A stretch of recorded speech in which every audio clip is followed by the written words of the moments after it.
Yo, what's up, everyone? Welcome to Expanded Understanding. We are live on YouTube and Facebook every Monday, Wednesday, Friday, and Saturday at approximately 8 p.m. And today it is Friday, the 7th of August, and it's about 8 p.m. Actually, we started at 8:07 because I like doing the same numbers in the same place. So 8:07 at 8:07.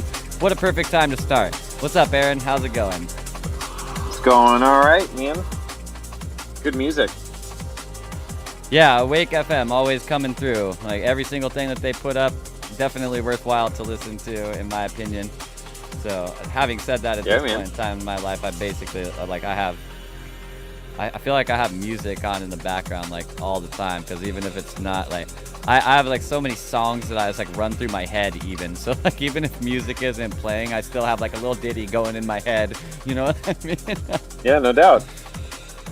So I kind of like to have it in the background. Since we don't like monetize these videos at all anyways, it really doesn't fucking matter. Like, because none of this stuff ever gets muted. None of it's like popular enough, basically, is the whole thing. So, True. I wonder what happens. I guess to keep playing music, I have to leave this thing open, which is... Oh, yeah, I guess so. I don't know, whatever. StreamYard. It is what it is. Are you able to... It's almost all the way down already, isn't it? Are you able to turn it down a little bit more? It's loud in my headphones.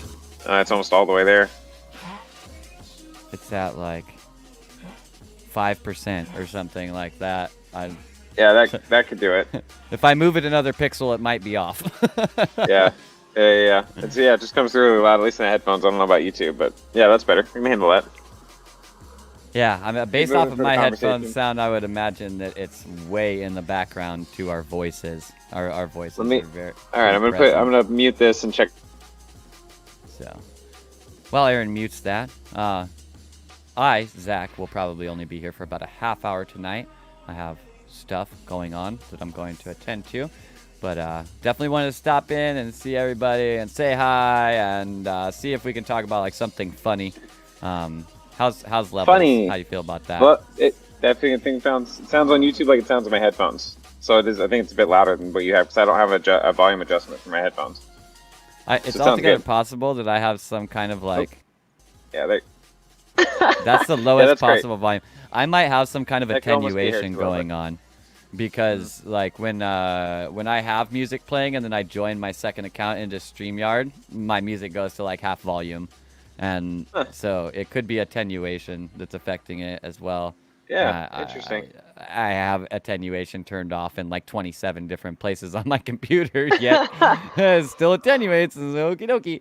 So this is when you know you've played with too many like fucking sound bullshit on your computer. Is when you're like, I'm pretty sure all the settings are right, but why is it still doing this thing?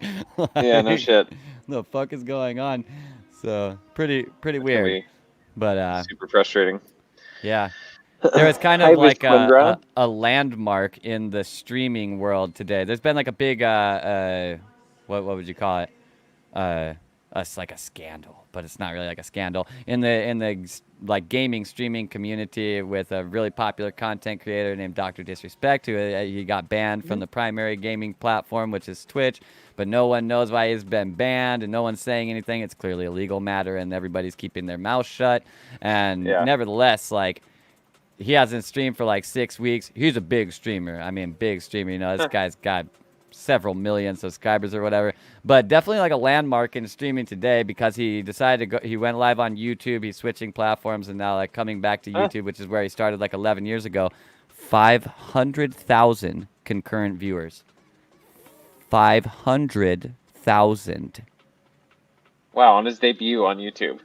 I mean, it's not a debut, you know, but it's his little return. He hype machined it very, very well. Everybody was, of course, expecting him to like share more information on why the hell he got banned from Twitch, but he didn't say anything of value. He was like, "We don't know," and you know, I've said everything I can say. It's totally the little dance that happens when something. Yeah, the NDA dance.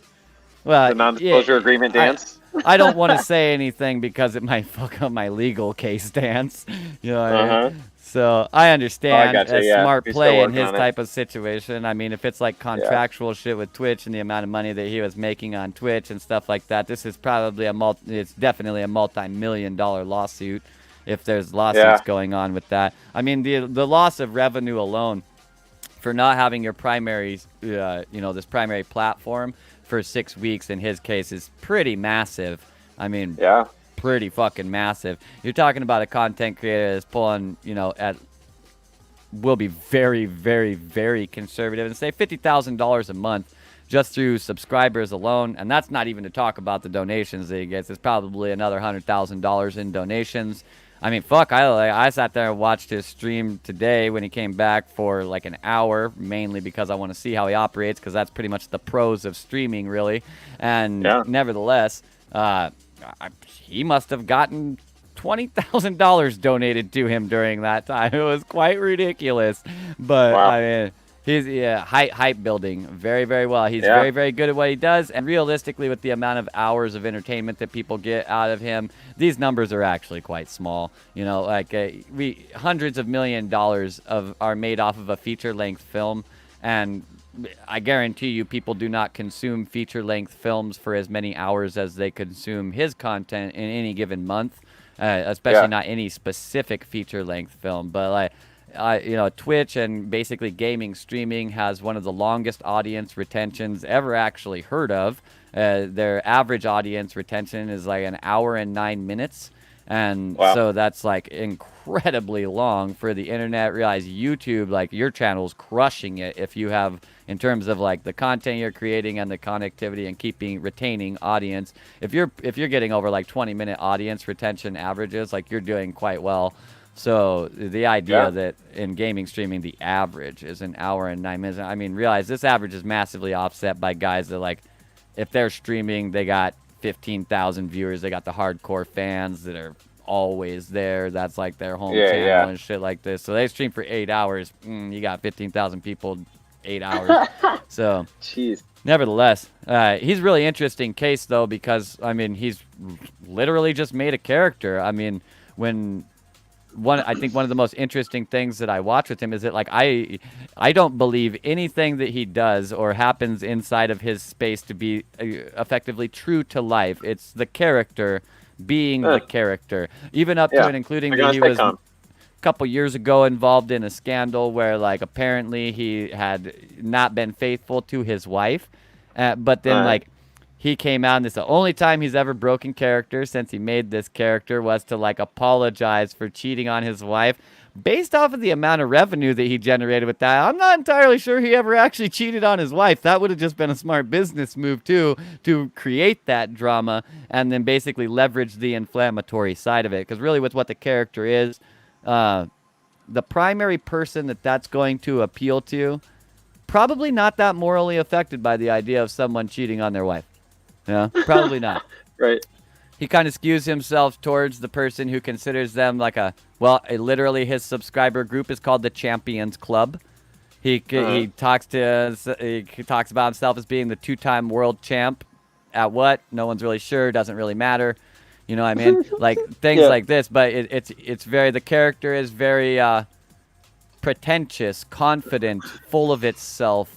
This kind of stuff, and realize like people are buying in on the character. Like when people watch, this goes for actually literally any personality that ever puts itself in front of an audience. People buy into people that they want to be, basically, or that they want to be together with if they're the opposite sex. So,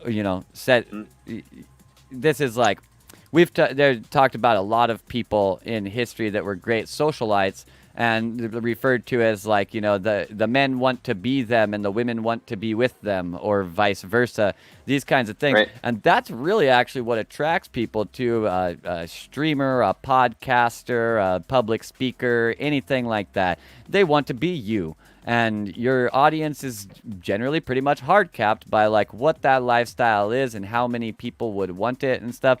For instance, in the character of Dr. Disrespect, he talks about his 4 mansions and his 6-car garage that has a Lamborghini Aventador inside of it. And he has he's got incredible production value in the sense that he has all of these like well, they're green screened setups, but they also have overlays that are built with them, and in the combination of it, it'll make it look like he's like in a car driving down the road, or he's in a gym, or any different kinds of things like this. And so he really he leverages the shit out of this stuff, and it's really just amazing to watch somebody like as high functioning inside of like leveraging all of the mechanics that work for marketing. And so, I mean, it was in the first like 15 minutes that he was on camera, he had already appealed to like 6 different like revenue streams, where it was like talking about the Champions Club, which is like the subscriber stuff. He had fucking like a really clever way of basically like all of a sudden he like there was a shirt thrown to him from off screen. He's like, oh, what the hell? And he like opens it up and like it shows it to the camera, and then he like turns around, looks at it, he's like, oh yeah, these look good. Let's go ahead and make those live on the site. They're already live on the site? No, I don't believe you. We need to get these live right now. You want me to go check? All right. I mean, I'll go look. And all of this was literally just a lead in to bring up the page where you could pre-order these shirts on the fucking stream. You know what I mean? Right like on. it's totally crazy. And then like the moment that any kind of music clicked on, he's sitting there with like 460,000 viewers, and he's immediately like, listen up, Sony Music Group, Universal Music Group, Virgin Music. And then he doesn't say anything else. Like literally just says listen up, because he already knows that like there's people A&Rs at these companies that need to find places like this in order to push their shit. And he's already positioning for all these different like advertising streams and stuff like this. I mean, he's honestly just brilliant at what he's doing. And as Elon Musk said, some of the smartest people on the planet right now are figuring out how to get people to look at stuff on the internet. If that holds true, then Guy Beam, aka Dr. Disrespect, might be one of the smartest people on the planet. No doubt. Look it up right now. So he's on YouTube now as of today. He has a ton of content already on YouTube because of videos and such that have been posted of him from his stream. He used to be primarily streaming on the Twitch platform, but as I said, he has been banned. Okay, so the Dr. Disrespect, the 2-times champion, streamed 4 hours ago, 7.2 million views for a 25-hour podcast, 26. Yeah, I realized that 25 hours and 57 minutes, he put the stream up at 24 hours before he went live with a 24-hour countdown timer. And 2 hours before he went live, he already had like 90,000 viewers just sitting in the stream, watching literally a flat screen with a fucking timer on it. That's all that was there. You know what I mean? And for the first hour of his stream, he basically spent the entire time just like looking at new games that have come out in the 6 weeks that he's been away and shit like this. So, I mean, he plays this character the whole time. And really, it's pretty fantastic, the thing that he's doing. I mean, I look at it from more of like an analytical sense than I think probably his standard viewer does. But at the same time, I don't know what happened with the whole Twitch thing, but I'll tell you right now, they kind of fucked up on that one. I mean, just in the sense of like, if you understand the fiduciary side, right? Like the finance sitting behind Twitch. Twitch is a company that has an enormous amount of money run through it, but to this point, they have never turned a yearly profit.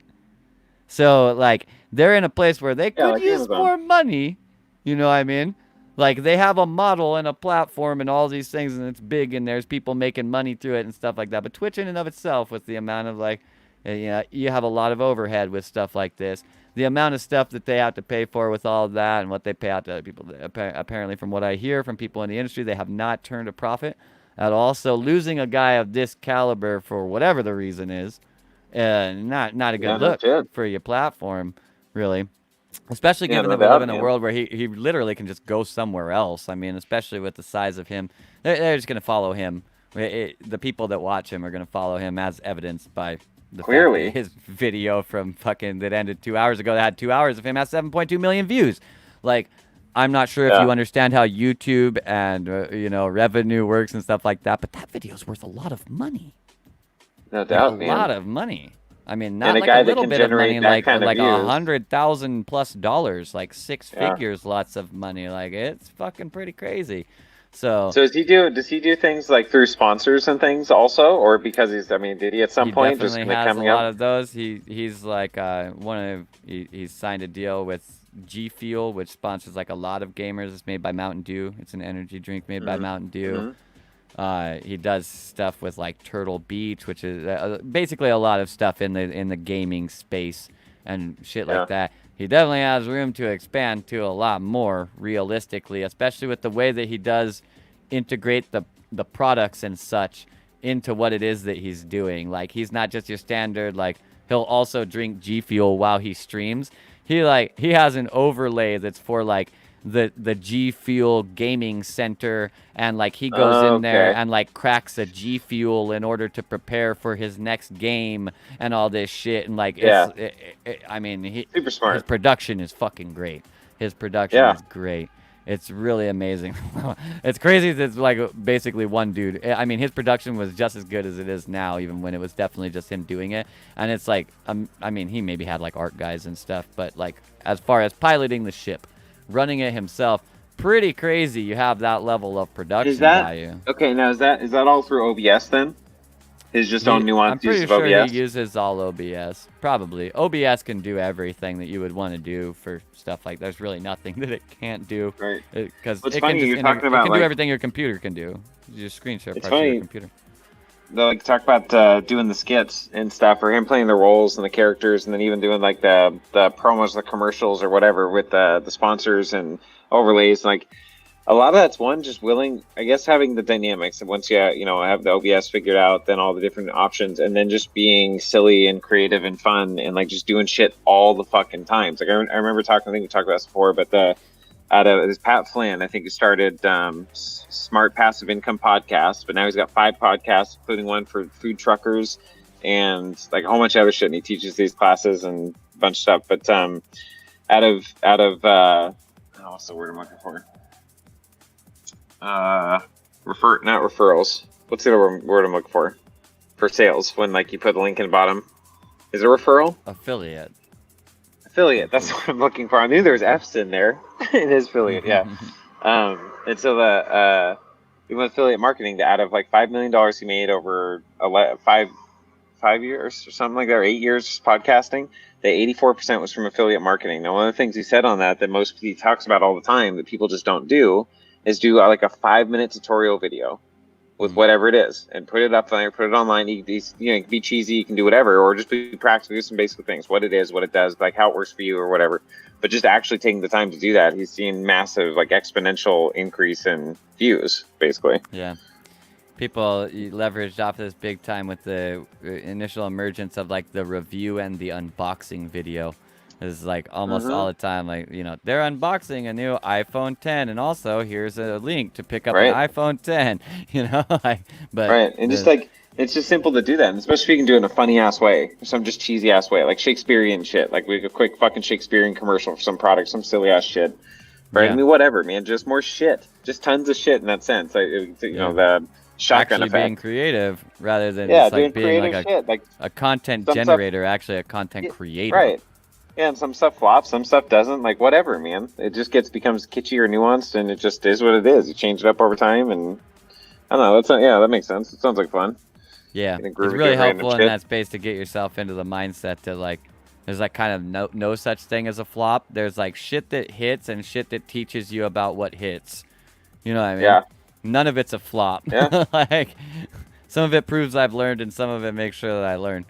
So I think that's kind of like that's life, guys. You can see something as being like a bad experience, but usually like a bad experience has a shitload of learning inside of it.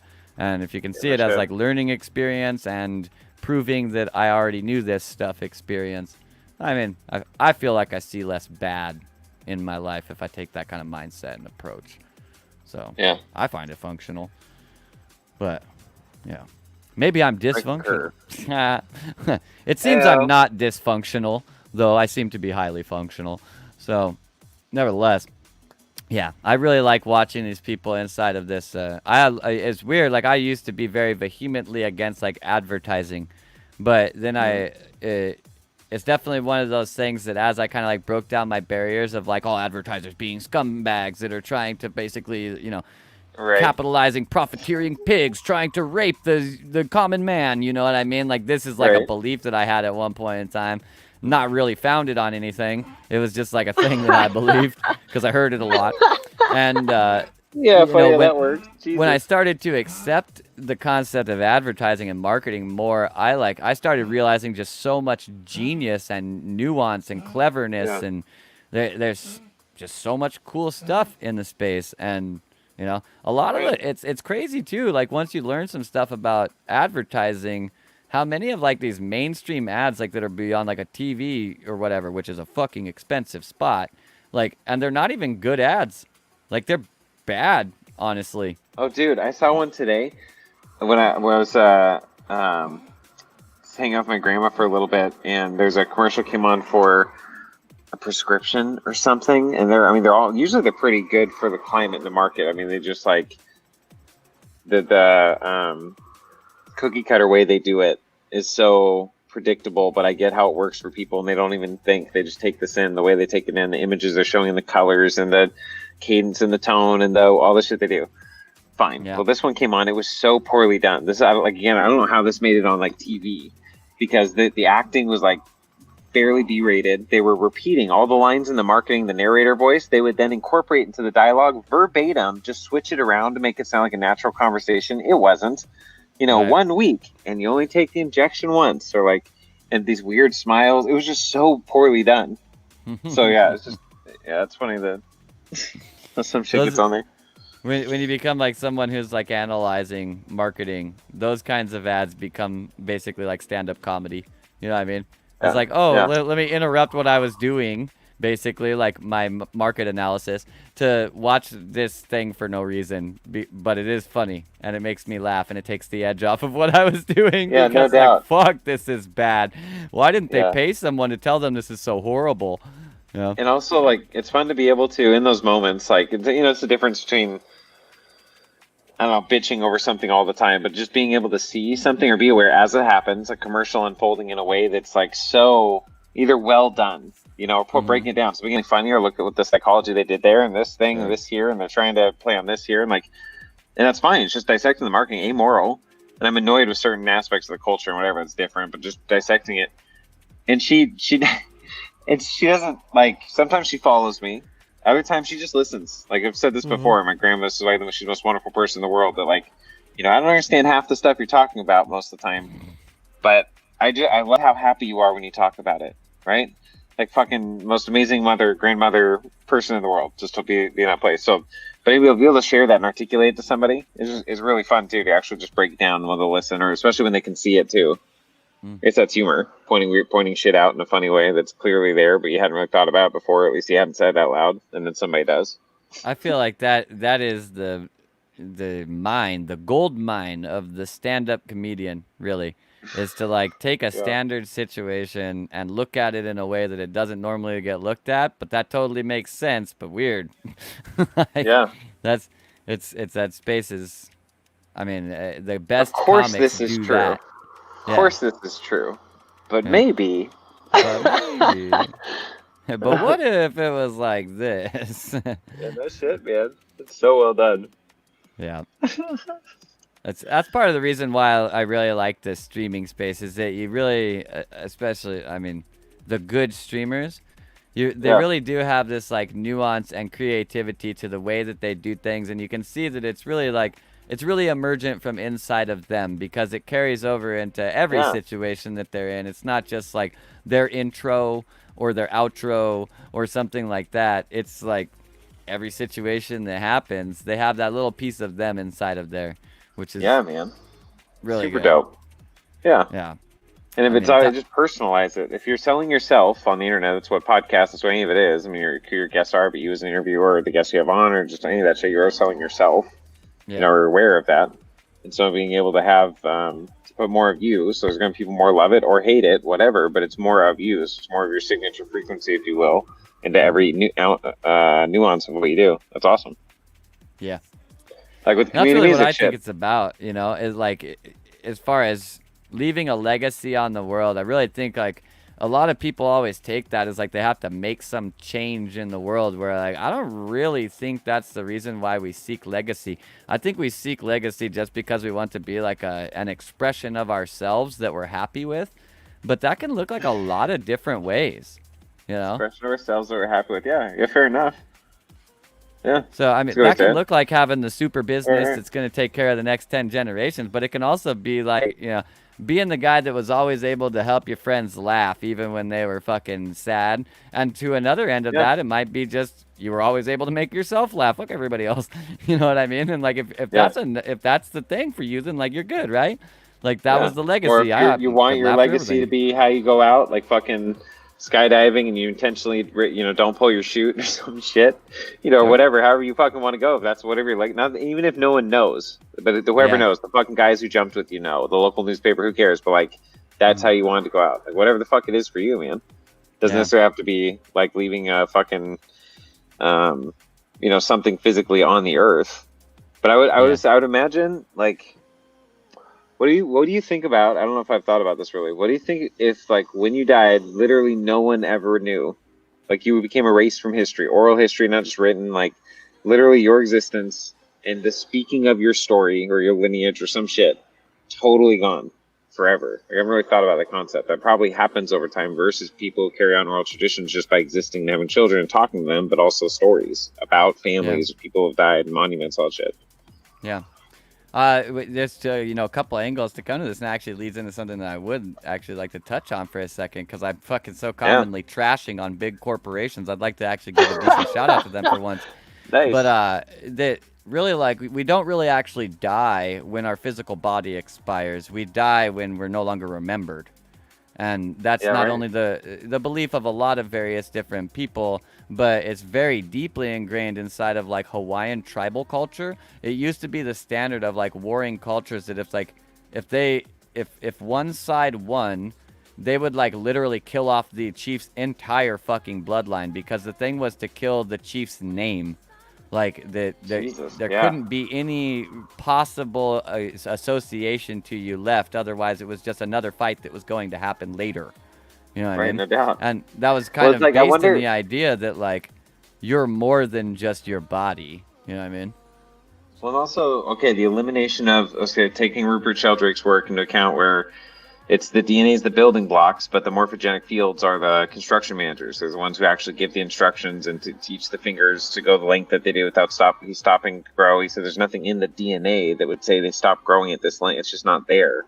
It's Yeah. not like that. They're like the morphogenic field, the electric bioelectric morphogenic field is what guides that through the species, in actual individual species. So by limiting their names are things. The Hebrew word, I think, for thing or an actual physical manifest item is also a word for word, Hmm. because words are things. So like when you eliminate that even being spoken, not just their DNA, but even what's being spoken, like they do that, right? They go in cultures and you weren't even allowed to talk about I mean, they had to get rid of their language when they Americanized, or whatever they called it, institutionalized the Native Americans Hmm. here. They had to stop speaking their language. And I think I've seen documentaries on that or whatever about that's the biggest like concern and fear for the elders now, is that they've got two generations that don't know the language. There's not enough that know the language, and they say when their language dies, that's when they die. Uh, Same To situation people, happened down with the Shipibo people in certain ways. Like, because of their interaction with the local cities and such, they've taken on like more Spanish. And since there's like less communication with their tribal members, there's less use of the native language and less engagement with the native ways, and more like leaning towards the desires of Western culture and shit. And right? Yeah, yeah, yeah. there's a whole documentary about this. It's called Woven. That's about like traditions in the Amazon, which many of them are around textiles and shit like this. And really, the point of this documentary was to bring light to the idea that like these cultures are kind of dying out because of the creeping westernization that's coming in, and how that then ends up affecting them. And one of those ways is very much so through their language. So, I mean, if we say that like Yeah, speaking, spelling, words in the beginning was the word right, was no God, doubt. all this kind of stuff like that. Like, I mean, if you're not thinking that your words are pretty powerful, there is definitely a possibility that you are severely underestimating them. I don't, you know, I don't know, but I know my words have proven very extremely powerful in my life. Like, I have the ability to make or break my life with my words, and I know that for sure. Like, Yeah, I have made and broken my life on numerous occasions with my words. So yeah, I'm viscerally aware of that.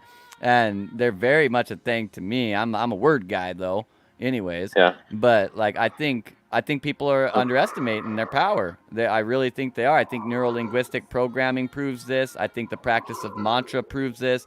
I think the Bible starting with in the beginning was the Word and the Word is God. I think this kind of shit proves it. I think the Totally. idea like speaking, chanting, spells, all these kinds of things that go along with that, like it's just there's so much going towards that. There's actually some type of power inside of the Yeah. voice that is maybe beyond physical for sure, and I think it's worth paying attention to and not No doubt. underestimating. You know, I think underestimating very powerful things is one of the worst fucking mistakes you can ever make in your life. That's why I basically don't underestimate anything. You know what I mean? Like Yeah. I try to remove the condemnation of what it is entirely, just so that I don't underestimate it. You know, it could be much Yeah. bigger than I perceive it to be, or it might be much broader than I perceive it to be, and both of those would be, you know, to diminish what it actually is. And I think that's a bad look, personally. I try to avoid that. So the other thing that where this comes from that's really cool, there was a stream a while back. Unfortunately, a friend of mine, another big streamer, also, he's committed suicide a while back. His name is Byron Bernstein, went by the name of Wreckful, and like this affected a lot of people in the gaming community. He was really huge in World of Warcraft, really well known inside of that space, really well known inside of the streaming space, and a couple of people had raised their voice about like thinking that he should have been in some way, shape, or form like immortalized inside of WoW, despite the fact that his accounts for WoW are actually banned because of account sharing and shit. So his accounts are not in WoW. But Blizzard Entertainment, one of arguably the most money-hungry publishers on the fucking planet, actually decided to do something good for once. And in this case, in their beta of their new expansion, they have already included a rogue trainer. He played a rogue character named Wreckful. That when you talk to that thing, the exit dialogue for talking to that trainer is not the normal exit dialogue. The exit dialogue is, "It was good to see you again." And when you do /love, which is the way that you do emotes, when you do /love to that NPC, with that NPC targeted, these like angel wings come out from it and it blows you a kiss. And when you /wave at it, it waves back at you. NPCs are not normally like this inside of World of Warcraft. So Blizzard specifically did this to create some type of immortalized shrine, basically, of this individual, which like, I really appreciate it. And I think they should show that appreciation to people that have done as much for their fucking product as he has. They've decided to put this in there, and it's a really good way for people who really appreciated this guy to then, you know, be able to feel like they're seeing him again. And I think this is really cool to see. And you know, there's an emergence on Twitch where mental health is actually starting to matter. A lot of this is through a guy named Dr. Alec Kanoya, who is a PhD from Harvard in psychology, and he donates some of his time to a channel called Healthy Gamer. They also have a website, healthygamer.gg. If you are experiencing any mental health issues in any capacity and you need someone to work with, especially if you are a gamer, consider reaching out to these individuals, as they are tuned completely towards helping gamers with gaming addiction and gamer problems. They speak in gamer metaphors. He's a highly trained individual, very smart. He's Hindu. He understands meditation, yoga. They're very primary inside of his practices, but he's also a very well-trained psychologist. But he kind of talked about it in the idea that, like, you know, very much so that Wreckful, he worked with Wreckful, Byron, that, like, you know, a champion champions a cause.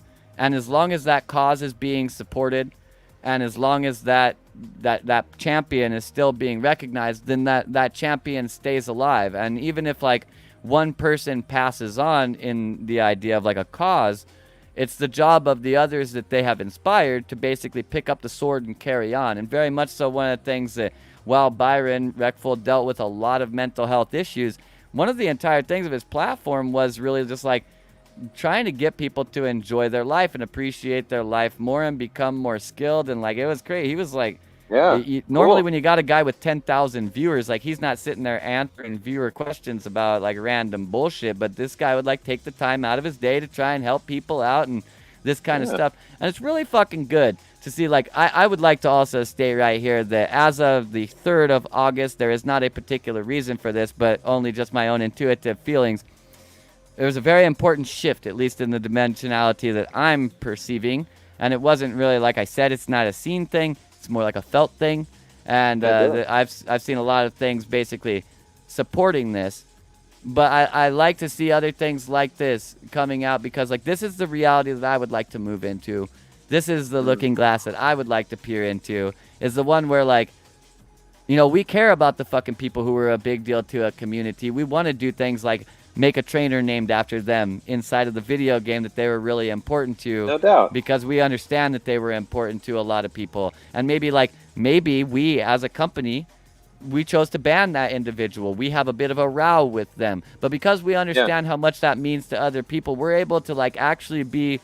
We use the word mature and we use the word adult, and I think these are all wrong. I don't like good bad either. But be a person that is capable of putting our own personal issue aside to recognize what is better for the whole and do that thing. And I'm really glad that someone, in this case, Blizzard Entertainment, has chosen to actually be willing to do that in some capacity, because I think these companies and these kinds of people really are the things that, you know, people look to these things to figure out how they're supposed to operate, and I don't think they take enough responsibility for how much of, like, the moral landscape and the decision-making landscape of their content consumers that they really do end up actually influencing. And so it's so good to see somebody take a step in that direction of being willing to do that. It's so good to see somebody like a Dr. Disrespect maybe get banned from one platform, carry on what he's doing at another platform, and he's still got that gigantic support behind him. Like, guys, community is like the most powerful fucking thing. Like, it is the thing. If community wasn't so important, you'd fucking be in some reality by yourself. Like, that's the reality of the situation. There would fucking be no reason for other people to be around if there wasn't a reason for fucking people to be around. Like, they are here for a reason. You have this as your consensus reality for a reason. I love spirituality. I love ripping shit apart with science and looking at little electrons and quanta and waveforms and everything. But please recognize, most of your reality, it's right here. It's right here. Like, this thing, your human life. Take care of yourself. Take time to work out. Give people you care about a hug. Tell them how you feel. Stand up for what you believe in. Do fucking something with your life. Be a person that you're proud of. Because that's what helps you sleep good at night. And on top of that, that's also what gives a permission slip for other people to be a better person than they are. That is the change in the world. Change does not happen in the world. Like, a fucking cliffside does not completely deteriorate. Just boop, bap, now it's a fucking hillside. That's not the way that it works. It slowly ebbs away over time. And that gradualism is something that we do inevitably experience, but that the world is always getting better. If you look at a majority of metrics, the world is moving into a better place. I fucking hate to say, I never would have fucking told you in my life that I was going to agree with the Republican president or even a fucking president on shit that he says. But we have a president that sits in office right now that gives a press conference today where he literally points out, everybody knows that the news is fake. I mean, these reporters here, they know the news is fake better than anyone. And I literally fucking clapped. Like, I just caught myself just like, I was like, what the fuck? Like, totally. Somebody's actually going to get up here and speak the fucking truth. Like, the news is fucking fake, boys. Like, we've seen this. This is a thing, you know what I mean? But, like, I think we will benefit more than we know 100%. From taking more responsibility for being the change we wish to see in the world. That doesn't mean helping someone else change. That doesn't mean telling someone else how they can do it better. That means being a fucking better person. Being the person you wish to see the world change into in whatever capacity that you can to today, whether that means being more friendly, being more straightforward, being more authentic, or fucking being more powerful and taking over the world with your mega corporation. I'm not here to condemn you or judge you. I'm here to encourage you to be empowered and motivate yourself to make something out of your fucking life. Like, don't wait for somebody else to do it for you. They don't fucking care about you. You care about you. Let's go do this. And I'm going to get the fuck out of there and go do this in some other ways. And I hope you guys do it too. Kevin, it's super good to see you, man. I love your fucking music. I love you. I love that we connect in some way. Aaron, I love you. I love that we connect in some way.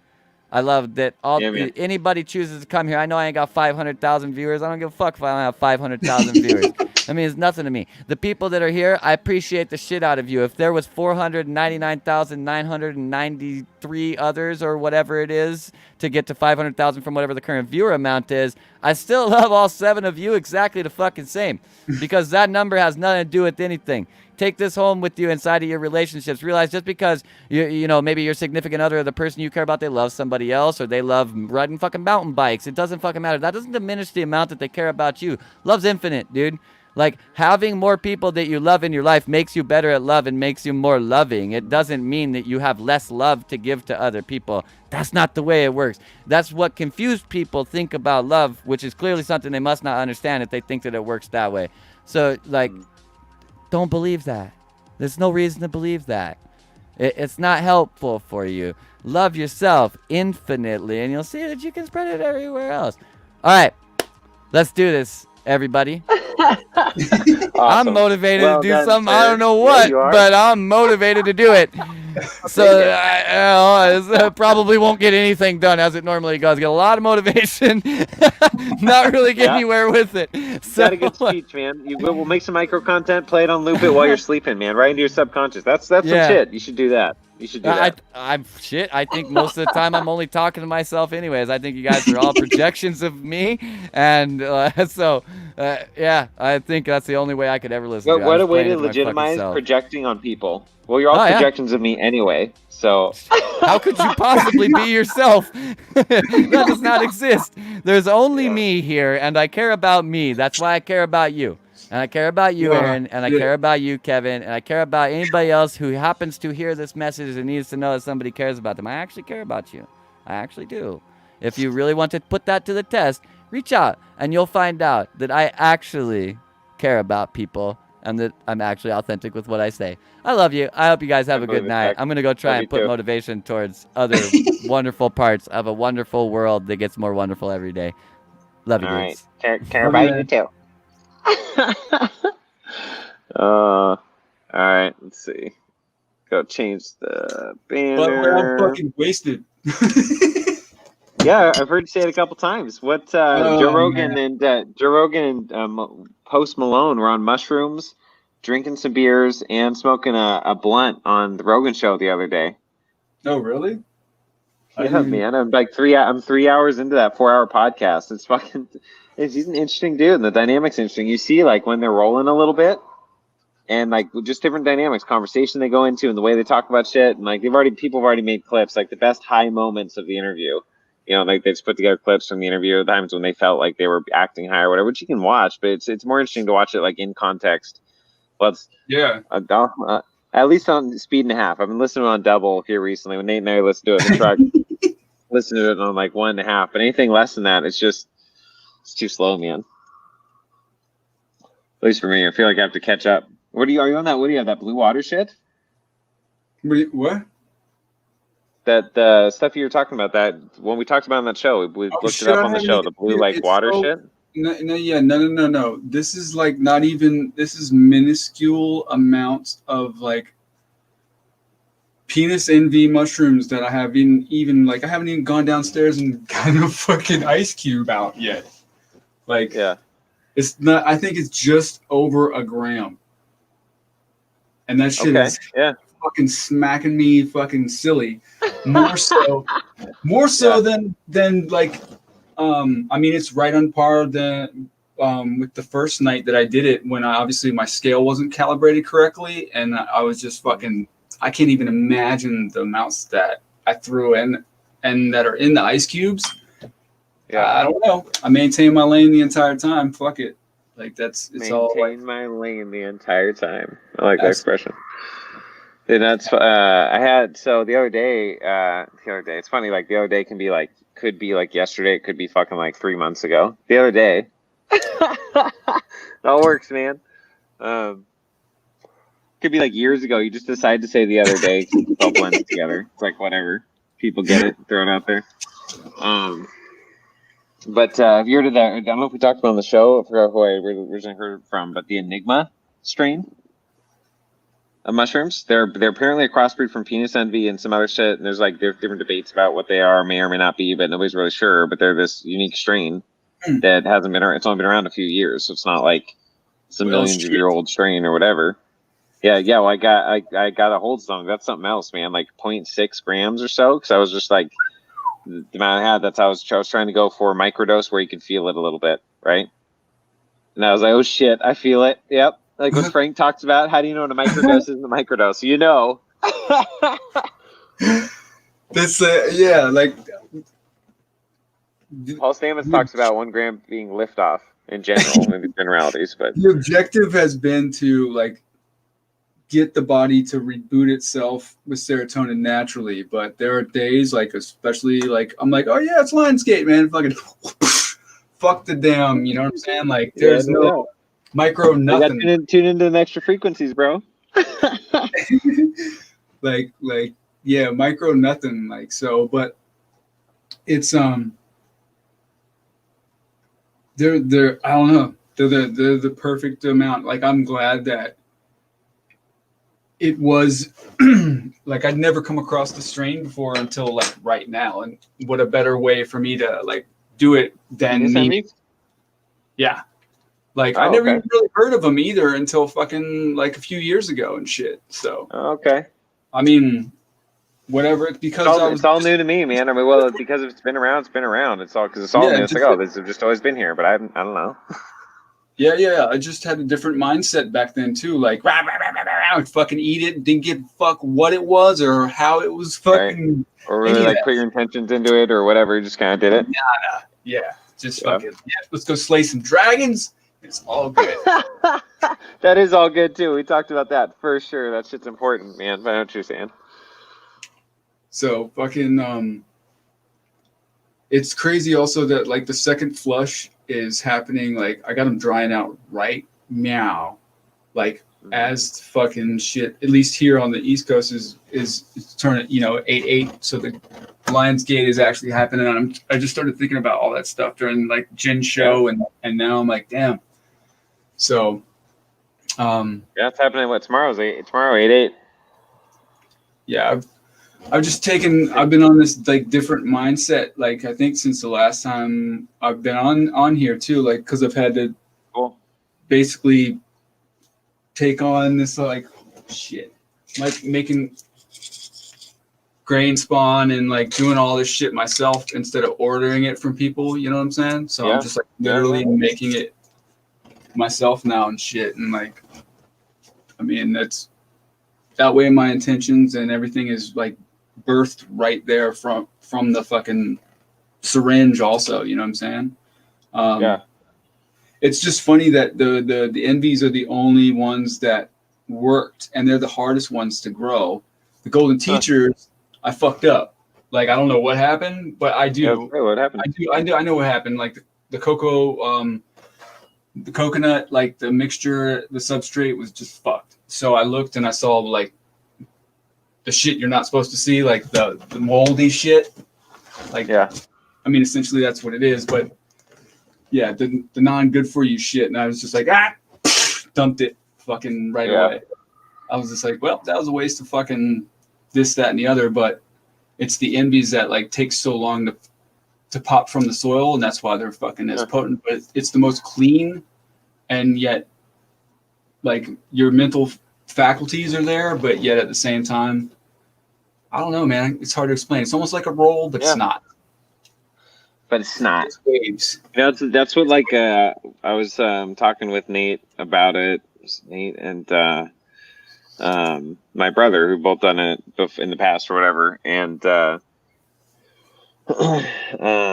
it's nice that you get into. So you get when the LSD comes on, or Lucy, you get into the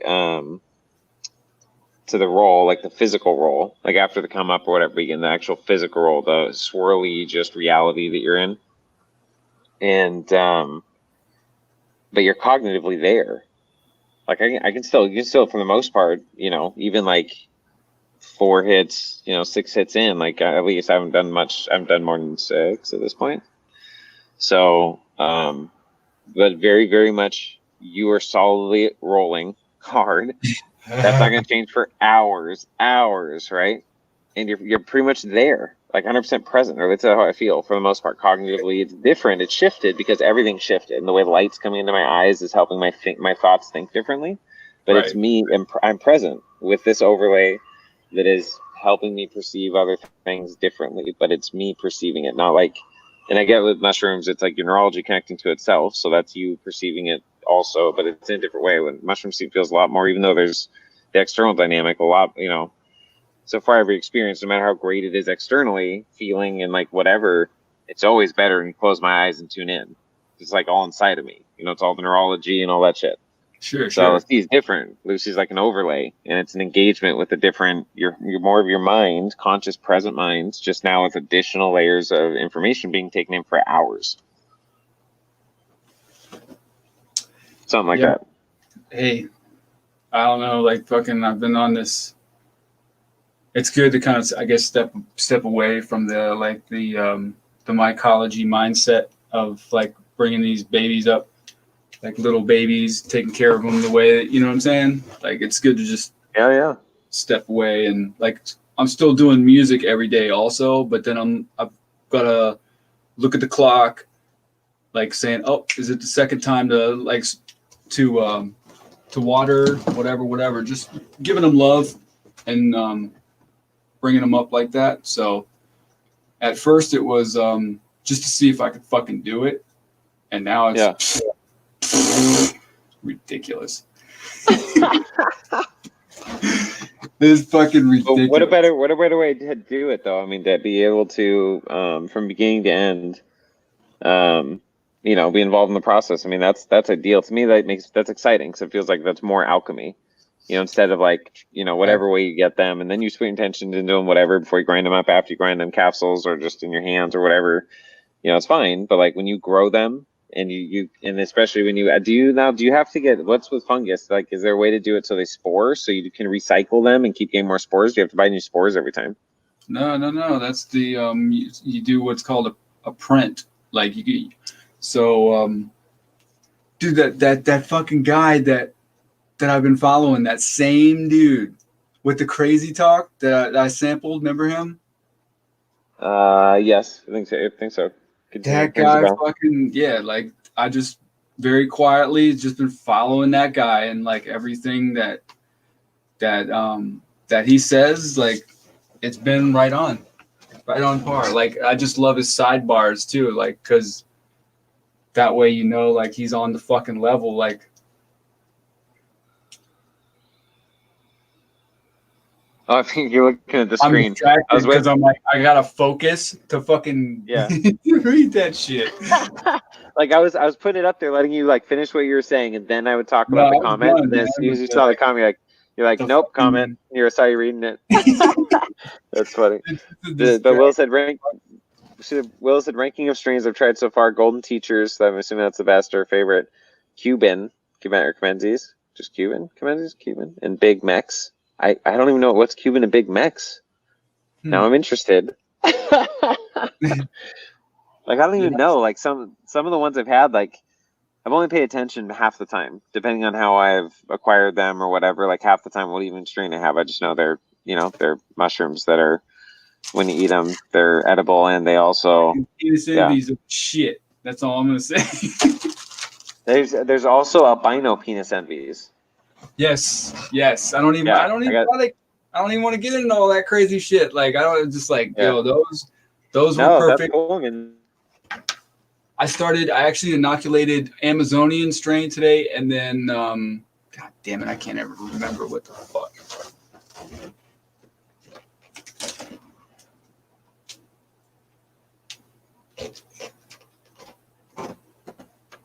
The Mazza, whatever the fuck it is, I don't even know.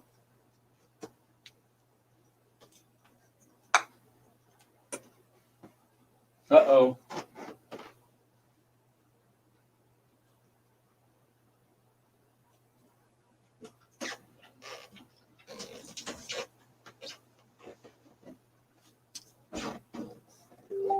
Uh-oh.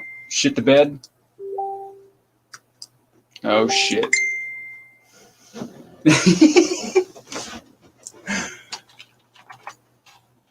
Perfect.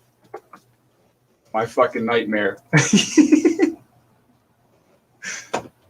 Cool. Anyway, I'll just fucking play some music that I was literally fucking lunching the fuck out to. Of course, it's my own shit. So, yeah. Hold up.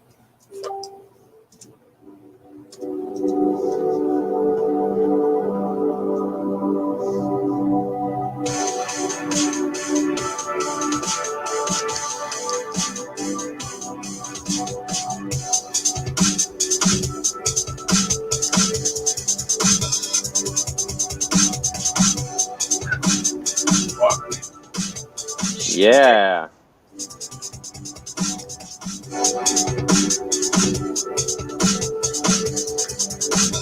All right, then you take away.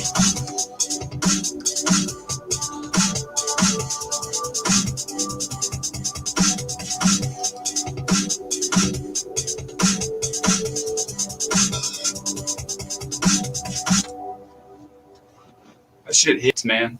Damn. Dude, is that you? Yeah. Beautiful, man. You can play that shit again. I'm down. Let's just tune that song again. It's just looped. This is the very beginning. Like, that's how I do, like, with hooks and ideas. I get the meat and potatoes done, and then I'll just save it and come back. But I never fucking progress past that shit. But yeah. I'll start it from the jump. Willow agrees. You've got in a second. Did you see in there? That's funny. Like Willow said when I dropped out, says just you, just us now, Kevin. That's super funny. That's what I said. My fucking nightmare. Yeah, that's so funny. I texted Kevin. I said, hold down the fort, fucker. Because I know how like he doesn't like it. He's not like being stuck on camera or whatever. Last time he didn't say a word. He just said nothing, man. It was fucking great. He just did his thing, watching the computer screen, waiting for me to come back. This is better. I remember to turn up YouTube a little almost towards the end, but I heard you, I don't know, laugh a little bit or something or whatever. So yeah, it's cool. Yeah. I'm back. Wife hotspot dropped out. Reboot that shit. Yeah, I saw your fucking permagrin fucking frozen in time. Was it? Yeah, fantastic. Yeah, you were frozen in time. I was like, oh shit, it's gonna fucking drop. No, that's how I. She said, "Oh, great, she said quality content." Yeah, probably good still frame. Oh shit, yeah, my bad. I gotta hit the space bar. Thanks, Jesus. Yeah, bro. Oh, and I can't talk while it plays either because it comes through speakers, right? Oh, you can do whatever. I don't give a fuck. Yeah, but I don't want to. Trying to see if it dips out your music while I'm doing it. Yeah, it does a little, so I'll reserve my comments for special point moments.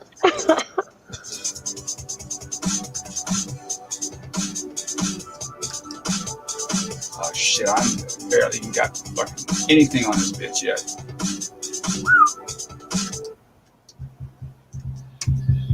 Dude, what a beautiful roll through that, though. Yeah. Like, I made that. Oh, I was waiting for it to start over again. Dude, that what a beautiful, like, fuck, man, that's something, even though that's not, how many seconds of that is before it repeats? Like, was that 30 seconds, 40 seconds? It's 16 bars and fucking, hold on. It starts here. It is, what is it, 13-second loop? Something like that? Dude, yeah, that's funny. It's like, it's really well done. Because like I could listen to that for a long time before I'm annoyed with it or bothered by it. You know what I mean? Like at all. Like that's a really good role to at least get into some kind of meditative state or to sustain one. Like good background music or whatever. Yeah. Like maybe if it's so short, you could put in nuance for another, total of 30 seconds or a minute before repeat or whatever. But there's enough in that as a baseline to write out a whole song, man. That's really fucking sweet. Make your first 54 minute song, bro. Put that in there. Just loop that shit, bro. Put it on YouTube. 54 minutes. I'd listen to that shit. And that's what, like, so while it's looping, I'm taking out like certain elements that's in there and then adding them back to it, so I get an idea of structure. So that way, when I go back to finish it, it's just like bip, bip, bip, bip, bip, bip, like super quick. You know what I mean? Yeah. Unlike my fucking shit today up in this mother. God damn, dude. It's like fucking banging my head against the wall for some reason. I don't know, but obviously I enjoy it. Yeah, it probably felt good. The right kind of crazy. In your emotional places. Felt good down your emotional places.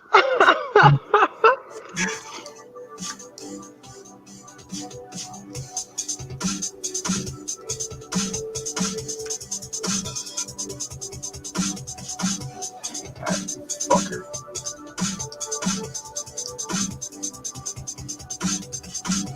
Ah!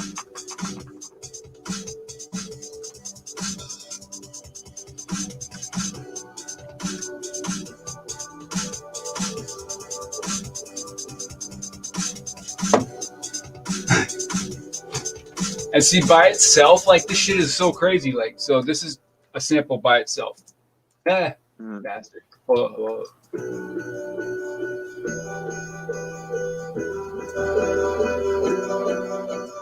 So that unto itself is something, but when it's blended with all that shit, it's fucking crazy, man. Yeah. Awesome.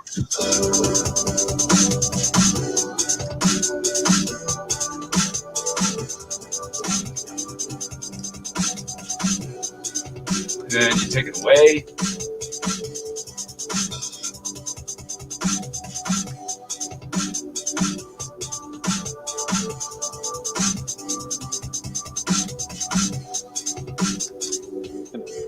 You put it back?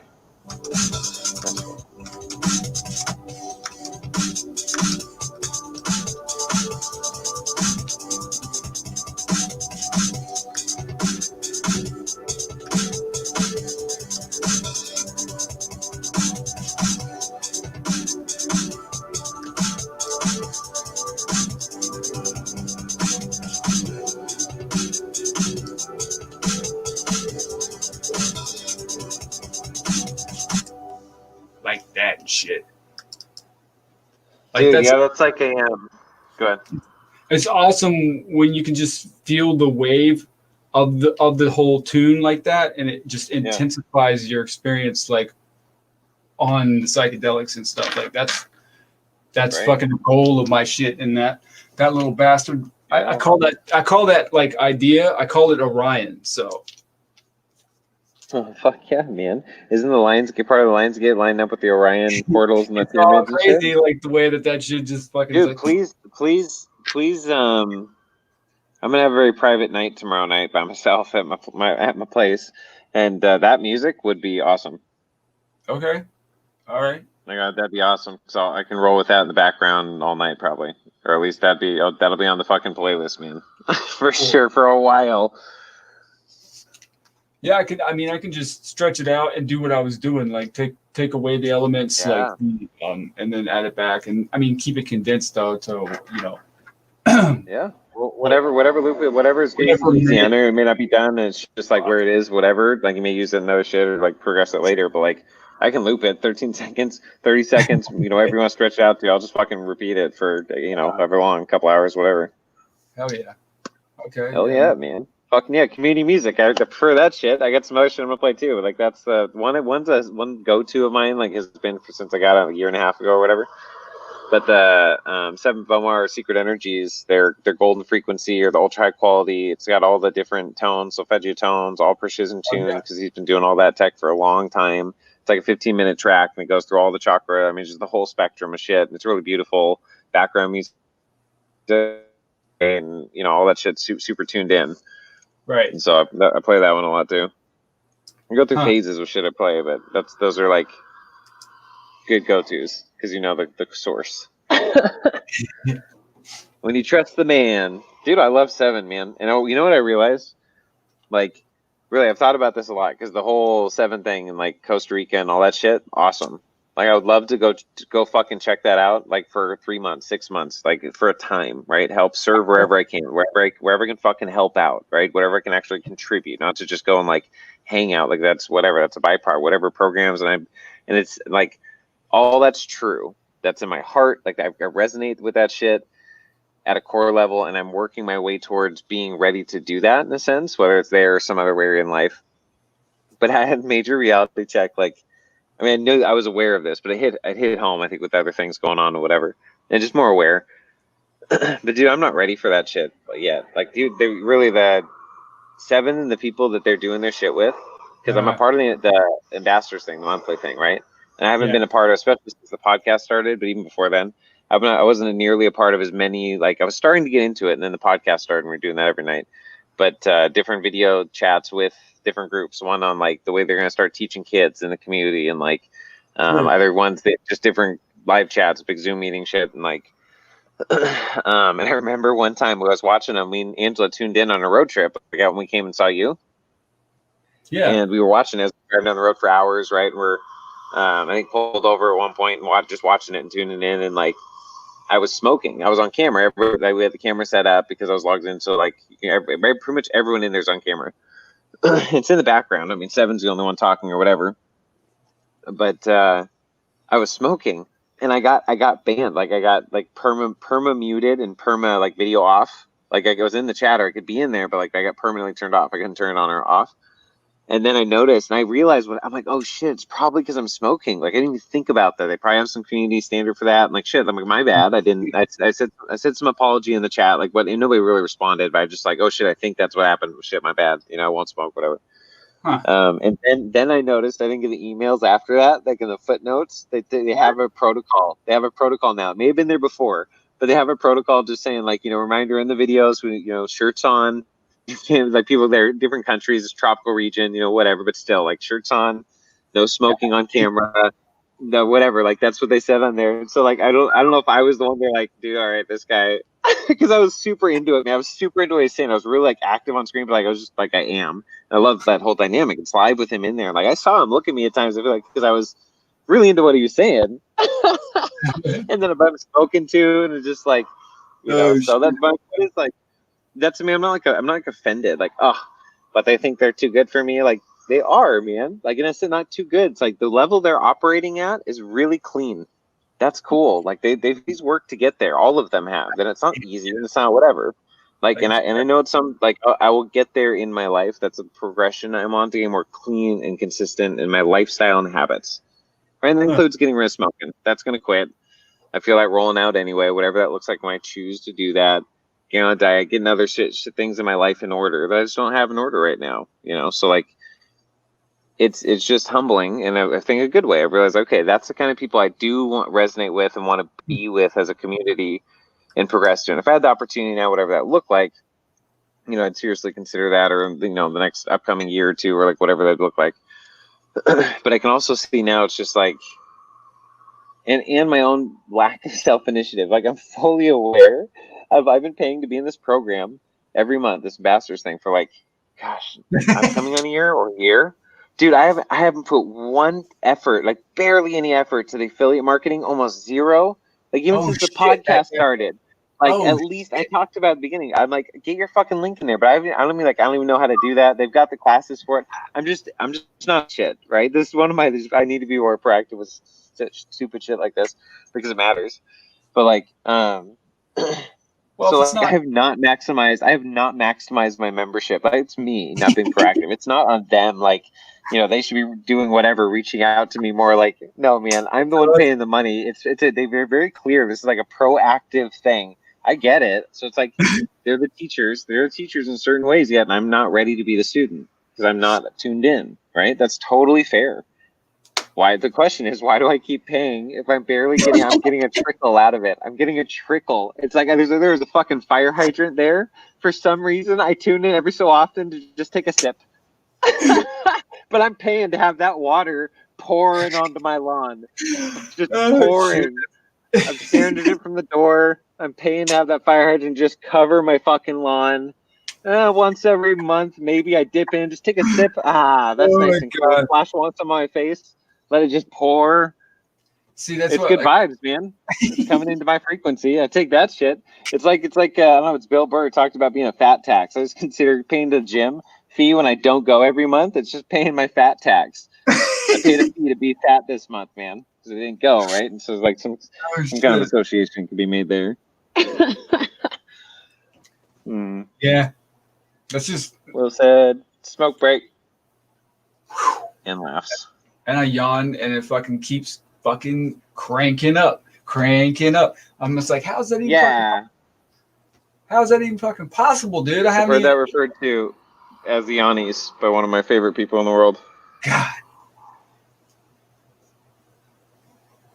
That reminds me of that fucking Schultz fucking like, oh, let's let me just keep cranking out some more too. Yeah, some more what? I can't believe I found that particular shit like while I was like in this condition, and that shit fucking actually the laughter intensified and brought it on even more. Like it's beautiful that way. Like, yeah, man. Damn. Dude, me and Nate watched this video twice, maybe 3 times, and I still need to watch it again. We've watched a lot actually in the last like week, so we've been working together. And it was a TED Talk, or sorry, not TED Talk. It was part of a Rogan podcast, like 5-minute clip, and they're talking about dopamine in the brain. And he was talking. He's a neuroscientist or chemist or all that shit. And dopamine's released from somewhere in the back of the brain, and it's released anytime it's this ambiguous. These are the words he said, and as a scientist, whatever, it's this ambiguous. Like it's released anytime you think you're on the right path or you're doing the right thing, you're going the right direction. You're making the right decisions. It's that ambiguous because it's different for everybody, right? You could be a bum on the street and like happy as fucking, you just want to be there for whatever reasons you want to be there. I'm not saying, it may not be super common, but you find those people or whatever, and whatever your lifestyle is, whatever you choose to do. I mean, I guess that'd be true, like purest freedom there is. You know what I mean? As long as you're not like fucking just. Well, like, how do you? So then it's like, but here's the thing. That's why there's never any need for I don't think any human being to ever evangelize another human being, to feel an obligation to go tell people about your path, right? Christian, Buddhist, whatever, like an obligation, a moral obligation. And that becomes compassion because they believe you're going to go to hell if they don't just at least give you the opportunity to hear it. And that can be fair. Like they can share. That's fine. Right? Of course, anybody can share their beliefs. But this compulsory built-in nature to evangelize or to bring in. Not everybody, a lot of the fundamentalist Christians have that compulsion built in their belief system for a lot of different reasons. But the point is it's there. Shit, what started that? I don't know. I have a defense mechanism. Like if I start hearing that kind of stuff, like being talked at in that way, like I'll just shut it the fuck down. I'm just like, come on, man. Yeah, you would. Yeah, I can see that for sure. Like, I can't do it. I'm just like, come on, Ted. Like fucking, nah. I don't know. Like that's the one thing, like, that I do appreciate more than anything was like my parents letting me have that choice, that freedom. And it's like, it's funny that Ike talks about it in that series that he's on. Shit, did I share that with you? I didn't share that fucking video with you. Dude, I shared it with, oh my God. What is it? Elaborate. It took like a billion years for it to upload to fucking my Google Drive. And then like I was just like, man, it's late as fuck. I just shared that video with as many people as I possibly could, like good people to push that fucking. Except for me. Because I fucking just yeah. Fucking, so what is this video about though? The one I was telling you about. Like I mentioned it in I think in the fucking. The DJ fucking, I don't know, man. We discussed it, and then I just shit the bed. And then I actually uploaded it to my... What? Fucking Amber Turd. You pulled an Amber Turd. I fucking... That was the last time we were on the show together, Kevin. Oh, dude. I can't believe shit the bed, ladies and gentlemen, just like Amber Turd. Turd. Like, there's no reason for that fucking whatever, man. I guess that's their, like, if that's how that chick has to fuck. You know what that just reminded me of? We'll put this out in the ether. I'll say it instead while I'm doing it. Because I said that we talked about that the last time that you came on. Just made me think of Frank. I'm like, well, fuck, I wonder what he's up doing. I don't know if he's listening. If you want Frank, then you can get on it and message me. But I'm going to message him a link to the show. See if he wants to pop on. Like a reunion. A 1 month reunion, man. I talked to him like earlier, man. Like, but he I mean, I don't know if he's in session or if he was like only speak positive things. Fucking like anyway. Out, sleep, because I'd be exhausted as fuck, man. Like the work he's been putting in, dude, I'd be fucking exhausted. For music? I haven't talked with him in a couple weeks for music. He's been booked solid, like being fucking. Oh right, doing ceremonies. Yeah. So man. I seen that video, and he was like, "Awesome! It'll be good to hear someone else fucking, talk because he's shamaning it up, fucking bodyguarding people in sessions and like doing that work and shit." And I'm just like, "Holy fuck, dude!" Like, yeah, that's why I prefer what I'm doing personally. Like, I am the master of my domain. Fucking like, if there's, you know what I'm saying? Like, I'm always right, even if I'm wrong here. Yeah. You know what I mean? Yeah. So that's why I call it the land of right. So. How long have you had that captain's chair there? And I don't mean that because it's like some fancy captain's chair. You're the captain. It's a chair. I don't know. That's why I said captain's chair. But how long have you had it? I mean, dude, it's literally falling apart. It's literally falling apart. Time to get a new one, man. They got cool chairs. You seen Frank's chairs? I know. They got cool chairs out now, man. They got like fucking like, dude. Okay, what's it? Tell me what that means to you. What? How much do you think they are? Dude, I've seen like they're like gamer chairs and shit, and they have all these like. I'm like, dude, I don't want. How much do you think they are? I want to put my. How much would you pay for? Yeah. Here's the thing, though. How much would you pay for a chair? I don't know. How much do you think a chair should cost? That's a quality chair, whatever that means to you. That's cool to you. The price for quality. I don't know.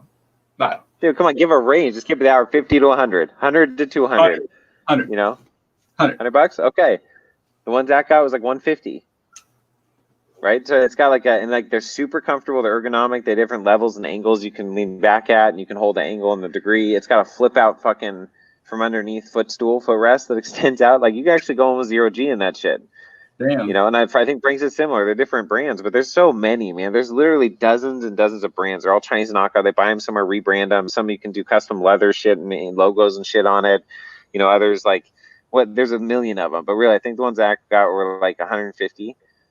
There, so like they're not that expensive. And then the same ones will, like, if you look spec for spec on Amazon, they're like 400 from some other seller because they get people to buy them because people don't pay enough attention. The exact same chair, if you really look at it, is 150 from another. So like, but that's generally the range. If you start, go ahead.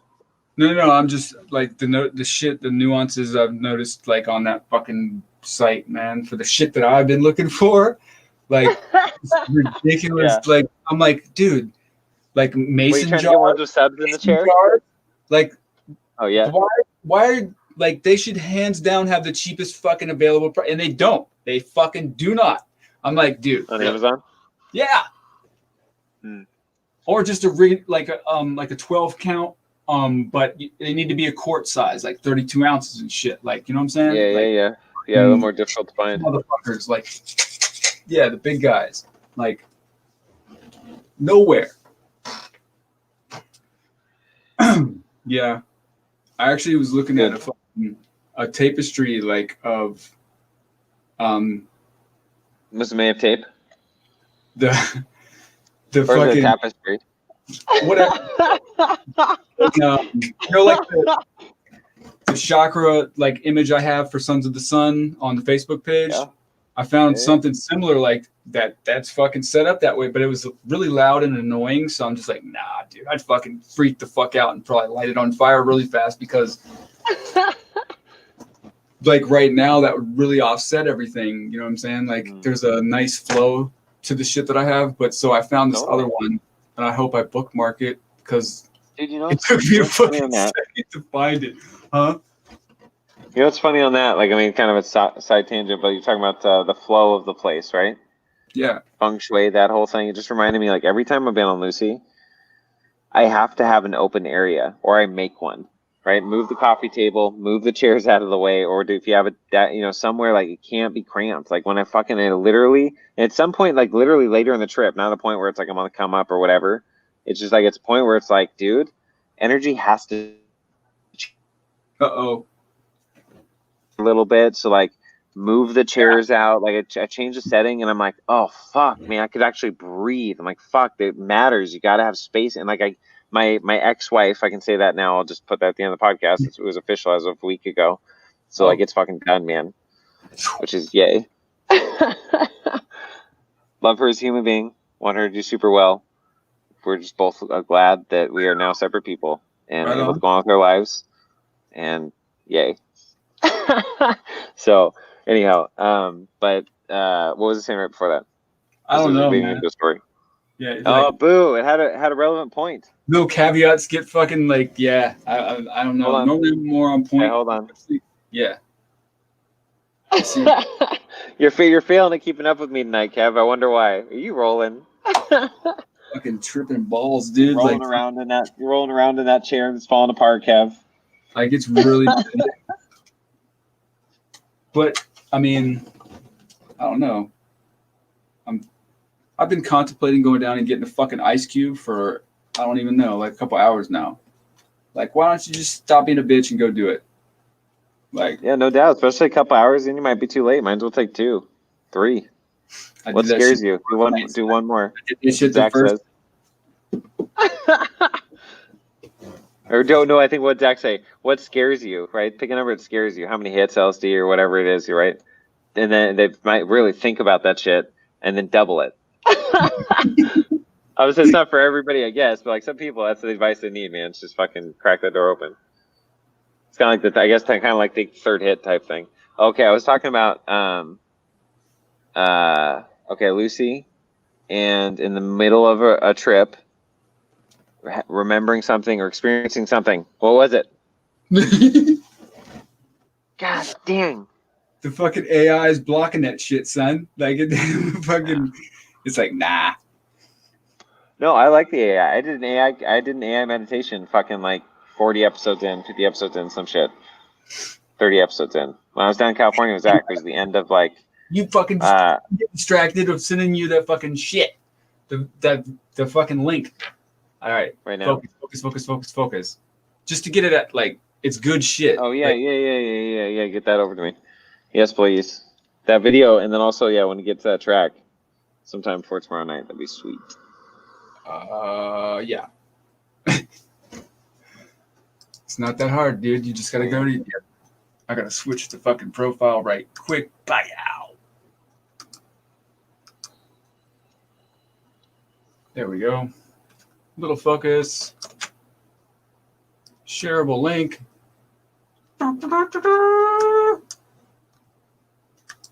Likes. My cameras have clicked on and off now twice for whatever reason. I don't know if Verizon's having issues tonight, but if I dip out again, I'll be back. You'll just have to hold down the fort, fucker. Jeez. Like, yeah. Scary. I'll just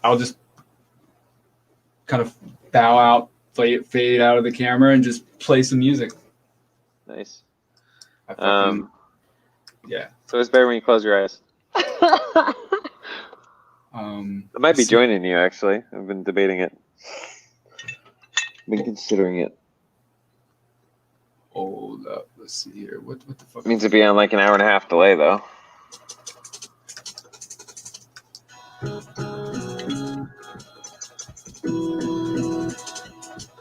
Do you hear the heartbeat?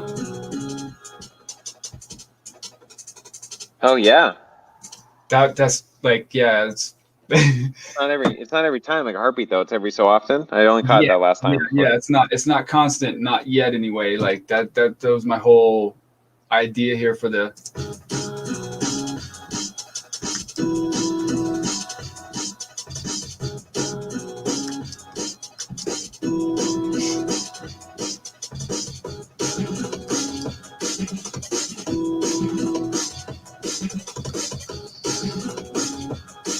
Wait, you turn the heartbeat into a drum, a kick drum, or is that the same sound, or is it different? Yeah, no. I only do. Yeah, I'm doing that only in the intro, because underneath it, I'm gonna have the sample from the link I just, from that, just some things that I kind of chopped up and got the meat and potatoes of what I think are the best points of that video. Like of course I'm gonna sample it. Like it might sound like shit, but I was okay. So I remember what I was talking about. Go for it. Feng Shui. Yes. And Lucy needing space. And thank you, Willow. It was her comment there that just reminded me. Create an open area and lay down in the middle of it. So yeah, that, or just like everything was able to breathe and everything that was swirly and moving was better. It was just fit. It was better in place. It wasn't compacted. It was just in the right flow. And like my ex-wife used to get like playfully, but seriously a little frustrated that she'd work for hours or days on like decorating a room, doing the decor in a room or some shit, like arranging certain shit or like where the shelves are, like just certain shit. And I'd walk in after work or some point or whatever, and I just kind of move shit around, and then I'd leave. And also kind of knowing, like, it could piss her off or whatever she's been working on. Once, like, it started out with, I didn't know. Like, one day I didn't know she was working on it. I just moved shit around. And she came back and she was amazed that it was really well done. And I'm like, she was like, how did you do that? This and this. She's like, because you did this, and it was with this geometry here, and it's with this principle of, like, color coordination here, and blah, blah, blah. I'm like, I don't know. Science, it just felt better. Yeah, it just felt better. Science, bitches. It just felt better. I don't know. But like, so it became like a running. She'd ask me sometimes, but I'd just be able to do it and it'd just be frustrating, which is understandable. It's like when someone can intuitively do something. It's like, the funny thing is I have like zero desire to be an interior designer or whatever the fuck, desire to whatever. Like, I don't fucking care. Yeah. So it's like, I can market that skill in that way, but I mean, I have an eye for things. I've been told I do really well at photography and stuff. And I took a photography class in high school, but like, it's not like I know it like Zach. Zach knows photography incredibly well, the whole other level on cameras. It's just, I guess it's like having a creative eye for shit and trying to, apply it across other things to make it beneficial to my life. Like, what? Ceiling rolling?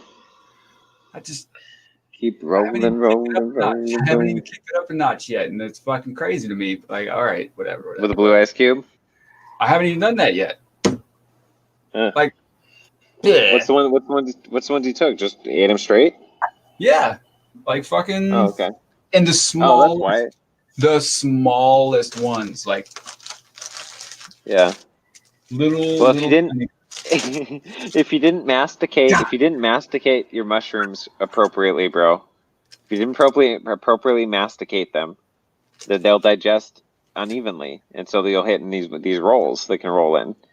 Right, that's why grinding them up and eating capsules is so much more like a consistent experience. Better mastication. You need to masticate better. You need to be a better masticator. Of your penis envies. Masticator penis envies. Like, Jesus. Fucking open that bag, man. That shit just fucking hits you. Like, it's fucking potent, son. Like dirt? Like manure? Like poo? Like, no. Like, it's just, it's them. Like, I'm like, it's them. Oh, yeah. All right. No doubt. Yep.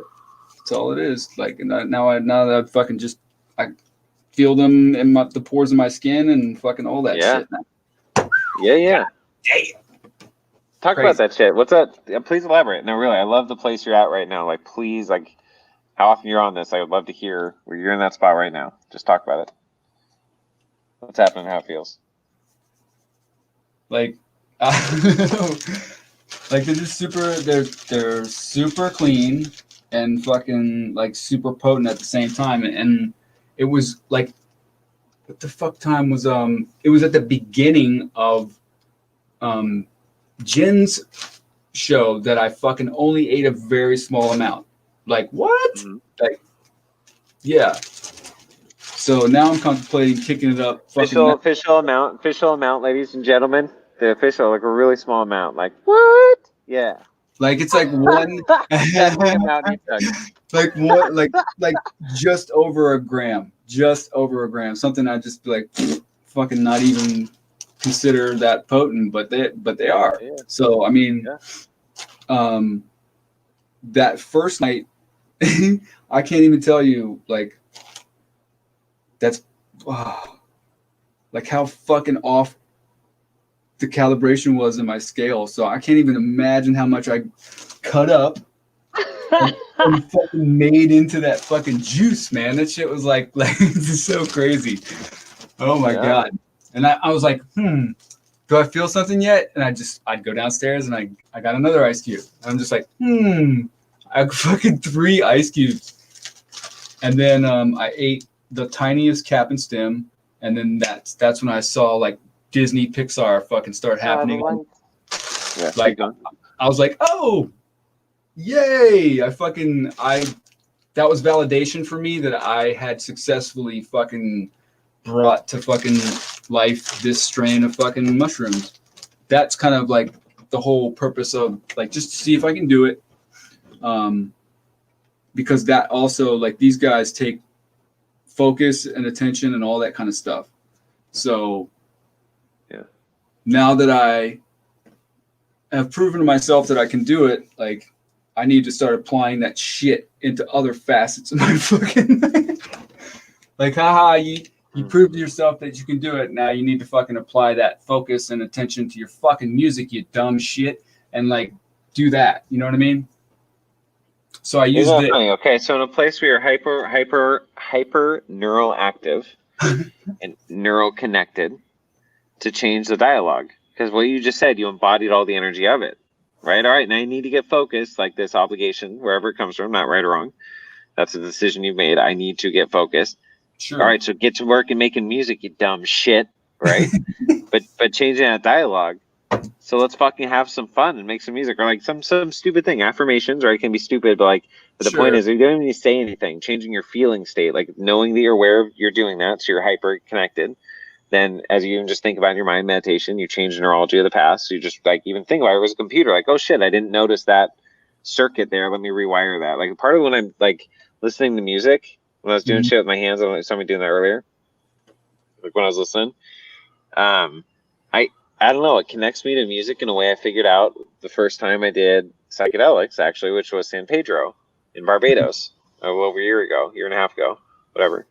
And it's when I saw lights coming from my fingers, on that dynamic. It was very mild. It was very mild hallucination. It was very mild compared to Aya or whatever, but like it was there, different. There's a different color out of each finger, and I always kick myself because I never wrote it down, so I have to like.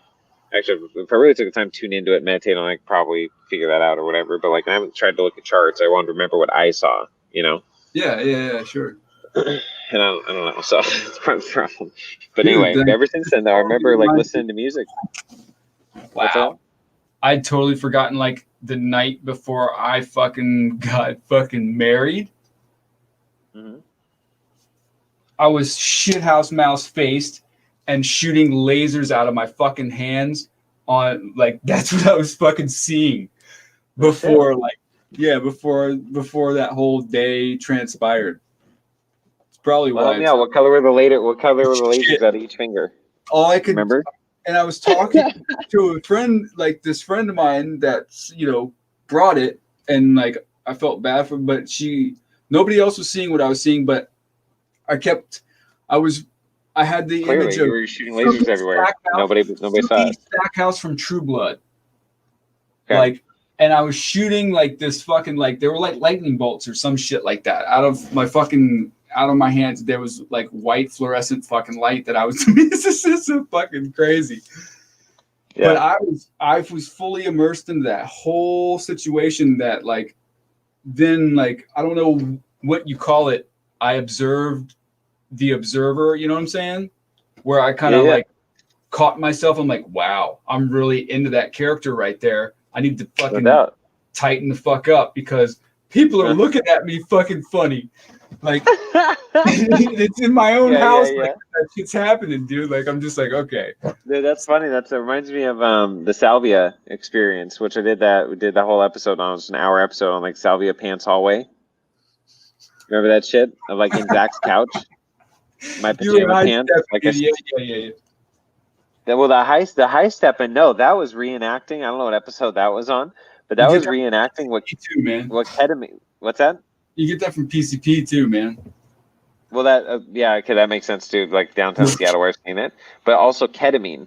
Like there's high dose of ketamine where it's like I'm 6 feet behind my body, and my body is walking its way forward way ahead of myself. And I did a video on it that was just like, I did it randomly when I was just talking with Jen and Zach and Joey. They just put the phone up on the picnic table outside and just chatting with them, telling them about how my ketamine experience went the night before.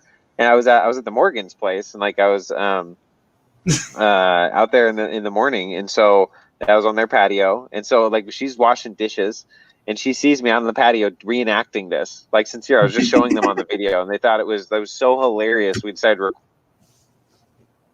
it and then sent it to him or whatever. We played it on the show, but like, yeah. Then Joanna just saw me walking by the fucking hallway and doing it like multiple times because it was funny or whatever. You're walking by the kitchen window. That fucking, so when I saw you doing that, like it just always triggers like that one show that I MC that I literally high stepped up the fucking driveway. Yeah. Into the fucking house, and out of my mind, the sickest fucking verse came out. But I'm looking at reactions. Dude, again, you don't have a recording. Where you talk about it, you definitely don't have a recording, right? Huh? You don't have a recording of this, right? Did we go through that last time? No, I'm so glad. That'd be so awesome. Fuck no, no, that's the shit. That's the shit, though. Here's the thing, man. It's character building like a motherfucker, though, for real. No, for sure. And anything in the past is, for me, I want to know as much as I can about a situation, especially my life, my experience, something that's happened to me. Like, I want to really know, not just like, here's the thing, especially with traumatic experiences, right? That's why it's important for inner healing work and whenever being able to revisit, not just write off when you've been wronged or pain or like shit's happened, so you don't wait years ago, childhood or recent shit or whatever. But you don't ever want to just write that off. You want to understand, like you want to go back and look at it from angles of the part of you that isn't traumatized by the situation or hurt by it, like the observer, right? Step out of that and try to understand like the other perspectives or what happened here, because it helps bring like that circumambulation to like creating a vortex around a singularity of just understanding. It doesn't have to be a yes or a no or black and white, but the more perspectives you have, the easier it is to have a grasp on that and to process it and move it through and like understand and integrate into your just life experience. Like that was an I'm not sure how I got on that. That was an embarrassing as fuck life experience, dude. But right. So like that's what started. No pictures, no video. No, it's not even there. So it's like it, is what it is for that situation. But like, there's so many things. Like I've gone back. Like, dude, it's crazy how fast, on a lot of ways, I've moved through stuff. I think part of it's made it faster or different, weird in a sense where, because of doing the podcast now, I think I've talked about so much stuff. It's out. So I've said those things. I'm bored with them, kind of like, let's talk about other things. Like other things are happening, life things, or like I'm getting into a lot of Rogan podcasts recently and really diving into those. And it's giving me a perspective. It's just nice with a cultural perspective, like where people are at in the culture.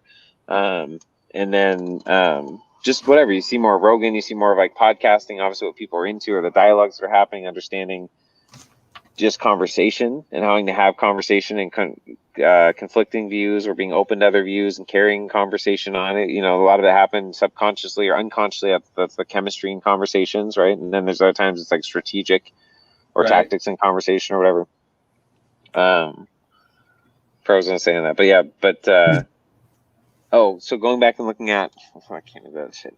Going back and looking at like one of the videos I went through, what me and Frank did back in November of last year. Jesus, Kevin, gross. That's just the shroomies. Yeah. Just talking. At least it's not like, doesn't feel like shit, man. Sometimes when you eat them straight, I avoid that now, whenever I can, because it just if I'm not eating it with food. This shit, you don't get sick. Nothing. Yeah, nice. It's fucking perfect. Nice. Yeah. And so I should say the video. What is that? You said you watched some older videos, you and Frank. Yeah, right. Okay. Hey, I fucking contributed. You did, and it's funny because I stopped trying to think about it on my own. I was like, no, I'm just gonna make Kevin clarify, and I'd like totally let go of the thought of where I was. Like, I'm just gonna totally rely on Kevin to clarify. I have no idea where I was now because I'm just gonna have him clarify. So we were watching this video, like I don't know, a few months, like 4 or 5 months had gone by, 6 months had gone by, something like that. And I couldn't watch it all. I was just cringing. I'm like, oh fuck! I remember I was at, and it was cool. It's right. It was like right after it was the night after going through Aya, and like, it was great. But it was like it's a live broadcast podcast on YouTube. It's not like my own little video journal or some shit. It's just like and I see like where I was at, my mindset, and like, it's all cool. It's all authentic for where I was at, and like, where I'm at now in certain ways. But like, it's just like shit, man. It's so awkward. Is that me or you? Oh, fuck. We doing this again? Meow. All right. So fuck it. Dude, I'll shut this whole bitch down. All right.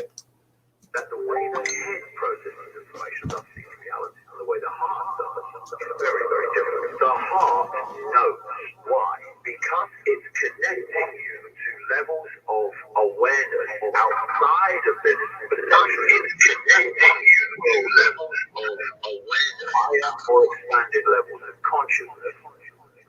It's connecting us with a level of awareness that is beyond human language. Is that the sample you took?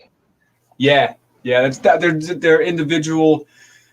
They're chopped up from that video I sent you. Cool. Is that the video you sent me? Is that his most recent one? Did you see the one he just did, like number 5, out at Ike's place? At Ike's castle. Fucking, you seen this fucking cool ass place over there in the UK or just outside the UK or some shit? Yeah, no. This isn't like he's doing this series on Gaia, and it's not even the most recent video that he put out. It's just specifically that topic is like really fucking, powerful, especially for what's going on in the world right now. Like he's a certain being, and that's okay if you know that about him. You can discern that shit. Like he likes to fear stuff, like that kind of fucking. Oh, dude, he's from the era that like most of his if he's another dimensional being, right? The way say here on mission or whatever, a mission would be like just to live in freedom or whatever that might mean, a soul level, and that's come out through the expression that he is. The era that he grew up in, all the peers that are like him are fucking assassinated, killed in different ways, suicided, or like not even necessarily that overtly in 3D. I think on an esoteric level, or they're set up into families that receive exponential trauma or something, so they never develop into the people that make it, that stick it out, that continue to have integrity, that don't sell out, that don't fucking have character flaws, not off fucking prostitutes and other shit. And like if he is, I mean, that's, I don't know, like that has never come up in the news. And I'm not saying it's wrong or whatever, but that kind of weird shit that make people think like these solid guys for truth are also have these weird hidden lives. I mean, as far as we can tell, David Icke is fucking David Icke, and he's never been anything different. He's never tried to be anything different. So yeah, he comes off as abrasive, but man, he's one of the few that have fucking made it through. He's fucking alive and he's real. And like London Real was willing to lose their fucking YouTube channel over him. And other doctors, other YouTube videos they were pulling down just because they weren't even allowing them to talk. Well, what I think is that fucking video, and that's why I recorded it on my own. Like, Gaia has this thing now where you can share as many videos as except for that fucking shit. Like that series, they don't let you fucking share. I'm like, oh yeah, well I'm gonna fucking do it anyway. So I just fucking bootleg that shit, and now I'm just trying to put that out as like, because that's the David Icke that I really was moved by. Not, I understand you need to be aware of he can't help himself without saying the word the fucking cabal. Like he's got to say that shit in a fucking setting, or else it's just not him. So in that 30-minute setting, like he says that shit one time. So it's totally a different side of him, but yet it's more powerful. So I just took like what I thought were like the most powerful points of that, and then like dropped it. I made it super hallucinogenic. All that shit I was doing to those samples at the beginning. So I soloed it and played it to hear it on its own, but that'll be going underneath that heartbeat and shit that you heard. That's part of that track. All right, yeah. Sick. Right on, man. No, it's cool. Yeah, he's got some great fucking material to sample for sure. Yeah. And Jasmine showed up. She said, hey, everyone. I said, hey, Jasmine. What up? What up? What up, Jasmine? Jasmine, I think hasn't been around. Like, I think you made you comment on or something. There's been a lot of shit going on. And then you had some flood things. She had some flood warning, but then it wasn't as bad, right? So that's it's good. like the fucking. At least it wasn't in Beirut. Fuck, man, that's some shit. You see those videos? We played them on the show the other night. You see that shit? Yeah, like I can't focus. Like like the other night when you guys were watching, I'm like, wow. With all the shit that we're fucking like losing our own sovereignty rights, like how crazy this country's getting, and then there's that level of fucking you up still out there too. It's crazy. Right. Now check this out. Here's my wild, funny Aaron's thought process conspiracy theory. I don't like this. This is just an interesting thought to me. So it's like some sword I'm gonna die on. So like, okay, let's say this is true. It's my understanding. Nate was talking about some other report he read on or some shit. That it was an abandoned freighter that had like tons or dozens, I don't know if it had hundreds of tons or tons of this ammonium nitrate shit. It came in 2006. Okay. What the fuck? I don't know if the company went bankrupt or went under or whatever, but they didn't tow it out because it cost so much or whatever. It's cheaper, I guess, to just fucking leave it there to deal with it or insurance company. I don't know. Who knows why it left there, but it literally was left there for like, I don't know, 12 or 14 years. Recently was moved to the dock in town just to move it sometime in the last few years or some shit. And nobody did inspections on it or anything. And that shit is absolutely like that can happen. What happened with it? And then right next to it apparently was a fireworks factory because normally obviously the ship wouldn't be there. And you can see that makes sense. It also looks like electrical explosions, but whatever. Like totally one explosion, and then there's a secondary that really kicked it. Well, no. There's the one explosion. Then if you see from different angles in the smoke, there's a bunch of crackling and popping, and it looks like electrical, but it's also at the same level, and it's repeating in the same areas. It really could be fireworks. It seems really cliche, like swamp gas kind of shit, but like it really could be from what it looks like. Who knows?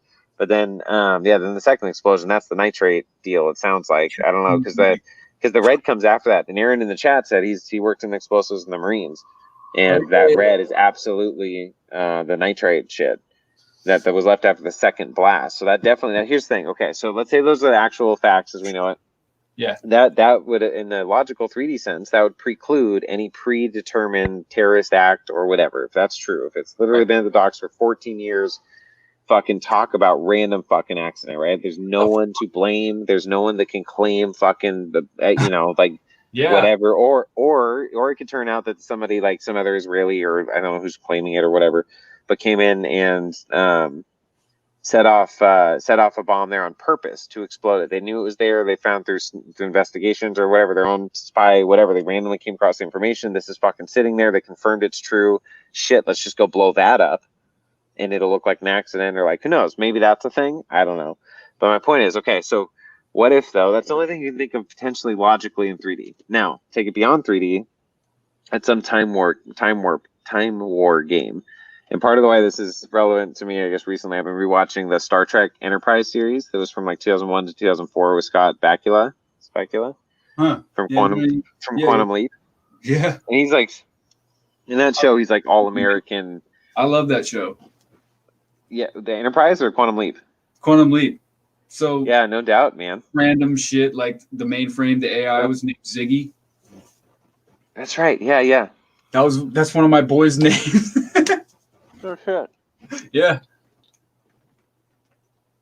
Interesting. Yeah. So he's in that. He's the captain, John Archer. He's very much a all-American boy, captain kind of. And he kind of plays into the role. Like, it's fine. He fits it. It's just kind of cheesy American captain, whatever. And but anyway, they're part of the whole carrying on theme for the whole 4 seasons, I believe. I'm like 2.5 seasons in. And I watched this shit fucking years ago. I've seen the whole series and everything. It's just rewatching it. Right. But there's a time war going on, and they keep running into these really fucking cool dynamics of time exchange. And there's one of his fucking ship crew that had been on with them before this came into the series, like 6 or a few months in or into the journey. He was actually from the future, just playing the ship crew role. And then the shit went south, and so we had to tell him who he was and prove he had this technology fucking like a fucking Mary Poppins locker in his quarters, pulling shit out. And And they go through this crazy storyline, but have different events being played out in time and changing in the future. I mean, this is a common story, but the way they do it, most of the Star Treks are very well. The writers do a really good job writing it out, so it's a really engaging storyline. It's really plausible. There's a lot of nuances in there that make it a little more unique in your thought process than the cliche. And so anyway, I was thinking of Time Wars with like the technology we have now, and get this shit. So there's a guy out there. What's his name? Antoine something. Well, I was just watching this with Nate too. We watched interesting videos the last few days. I wrote down. I know it's my search history here. Kind of Austin Steinbart. All right, I'm gonna pull up. Look at his name. Let's do some multimedia shit here. Oh. Well, actually, since we got it up, why don't we do this real quick too? Now that I think about it. I have no idea. I'm listening to your audio, man. I have no idea what you're doing. You closing your eyes and enjoying the roll? No, I got my audio program always open. Like fucking, that's my shit. That's the way I stay. Like Austin Steinbart. Okay, so this dude. Right. There we go. Okay. All right. Hold up. I got you. Wait, where did you lose your video? No. Oh, no, you're there. Okay, I see. See the background. You're darker than I am. Usually I'm the dark one in the shaded van, but I've got good ring light set up tonight. All right, so we got Chrome tab. So check this shit out. So this dude, we'll change our background here because we're on top of shit. What's that? I just don't like the brightness. That's why I like prefer my fucking. Oh yeah, no doubt. Do you have a blue light filter or the red screen shit? Oh, dude, you can get that digitally now, but like you can put physical ones on, but you can get digitally, like the Iris software or whatever, which is a little creepy from the name, but it puts the red hue on, or even it blocks out all the blue light on your screen and the flicker and shit. And it'll keep you from being it keeps your pituitary gland, I believe, from releasing melatonin or some shit. Okay, so let me zoom in here. Okay, so this guy, Austin Steinbart, just did an interview with somebody else. Oh, he's got on here.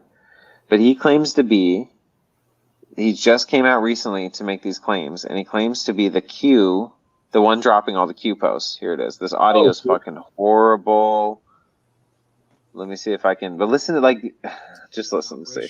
This amazing grassroots energy we have at the moment in this QAnon movement. So do you hear the audio, Kevin? Political change in yeah. life. Okay. So what do you have to say to people that say, Q's a fake movement, it's a conspiracy, it's not real, it's legit, correct? I mean, Q it's absolutely legit. And it's the thing in the boards, obviously it's giving you like breadcrumbs and like pictures at a bunch of different looks at this big overall picture conspiracy. And what I'm trying to do now is just explain, who exactly is that? How exactly does that work? What exactly is the end game here? Things like that. So why are you coming out now and claiming? Okay, so couple reasons. Let me ask you this. No, a couple reasons. One, we had plateaued as a movement. Not necessarily that we couldn't gain more people. It's just that we couldn't gain some of these various niches or various kind of target markets like we needed to, like the more mainstream ones. We do really good with the kind of already skeptical of the government crowd, whether you be the right or left, right? We do really well with that, and that really connects with people who are already of that persuasion. But if you're someone who just watches Fox News, or you're someone who just watches CNN or some of these other places, then you really aren't in the mindset that this can be a real possibility here yet. So what I'm doing now is kind of coming out, putting a name, a face, a set of tangible details behind this, a outline of a plan to go forward. Like, what are some of the big things we're trying to accomplish? How are we going to do that? So on and so forth. So we're doing that so we could bring kind of the mainstream people in there, right? Because not everybody wants to go research 5,000 Q drops and go, do the deep research for, weeks and weeks as far as looking up those individual topics.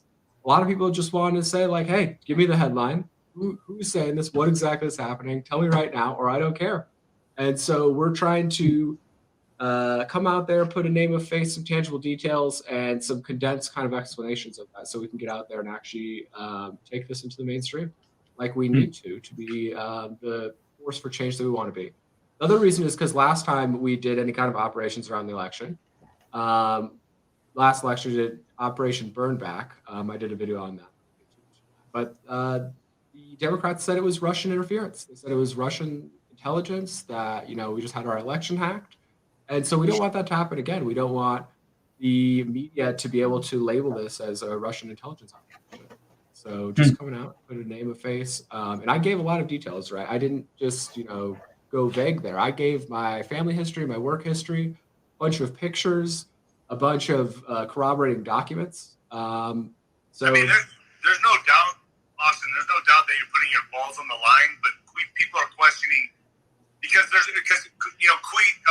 says there's no outside messaging outside the boards, no contact outside the boards. True. Here you are. True, but what website was that on? True, but what website was that on? I said, what website was that on? Well, I have no idea. That's just Yeah, it was on. So that was on 8chan, and now everybody's taking directives from 8kun. So it would seem that everyone is breaking that rule at this point. The other thing is that it says is disinformation is necessary. So intentional disinformation, not misinformation, but intentional deception. Things like we're going back to a gold standard. Things like trust Jeff Sessions or trust Christopher Wray, the head of the crooked FBI, right? Those things were temporary devices, right? Intentional disinformation that was specific to the time that it was said. So when it said trust Ray, that was because the FBI, the Phoenix field office specifically out here in Arizona, was on the verge of labeling the QAnon movement a domestic terrorist organization. So it said trust Ray, and that kind of held that off for until we could get this done. So not everything in there is 100% right. There's some intentional disinformation. So the idea, the big picture of this is that we can't convince you of anything, right? We kind of got to show you the evidence and let you come to that conclusion on your own over time. The whole big picture Q thing is like a drip nurture campaign. So in the same way that the boards kind of took you through a process to verify that this was real, I'm doing the same thing as I come out here and taking it through the process, showing evidence, kind of building it up, and showing how we came to these conclusions, showing who specifically is behind all this, specifically this entity called D6, the covert paramilitary wing of the CIA and MI6. And so nobody else out there has really called them out in the way that I have. And normally everyone in the past who's ever said anything about D6 is immediately killed. So I'm, like you said, putting myself on the line. I'm putting my entire life and family history out there. I have the FBI sent a SWAT team to my house and raided it and threw me in federal prison because I told my followers to call and email a major corporation. That's really it, if you look at it. So I just got a pretty crazy situation going on here. And I'm hoping that as the free thinking, the think for yourself, evaluate the evidence, come to your own conclusion movement that we're supposed to be, that more people can just, take a look at the evidence and decide for yourself instead of just being, listening to all the squawking parrots on Twitter and saying no outside. Okay, so I'm a few seconds behind because I'm following on YouTube. Because for some reason the audio doesn't come through on my headphones when I share it on the tab. Anyhow, so it's interesting. So Willow said, I don't like the way that he talks about targeting people or reaching a certain audience. So I understand that resistance, and I'm not saying that's wrong or right or wrong. What the rub, because I felt that too when I was initially listening to this, or that just I was feeling it out. I could feel we're the rub in the languaging and the. But the important thing is to figure out the intentions, or what is he trying to actually communicate? Because obviously this guy, people are gonna love him or hate him, right? Talk about fucking white bread, right? I mean, fucking look at this guy, clean cut white bread, kind of goobery, nerdy, he starts off by saying, I think whatever this picked up, there's a few minutes in, but he's a defense contractor or works for no, he literally gets in and says somewhere later in here, or whatever he talks about, he's literally part of the Trump's what's it called, Space Force from the future, from the future. Like he drops these Q drops from the future into the past. They use a quantum technology. He elaborates on it. That's what they've been doing. And he said if you show from a spiral of events of all the 5,000 plus Q drops, and you see where the timelines and the dates based on the calendar spinning out and events and when things were mentioned, the way that they line up, and like it becomes a point where it's no longer possible. It's no longer mathematically possible. There has to be additional knowing ahead of time of events. And it's interesting. There's a lot of that could be coordination. There's because the massive, they talk about the white hats, in the military and things that people still don't know. So like for sure, totally could be that massive. Or and he talks about looking glass technology. And Zach would be really interested in this actual dialogue too.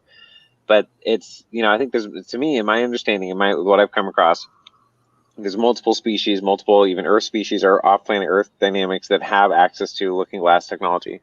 Yeah.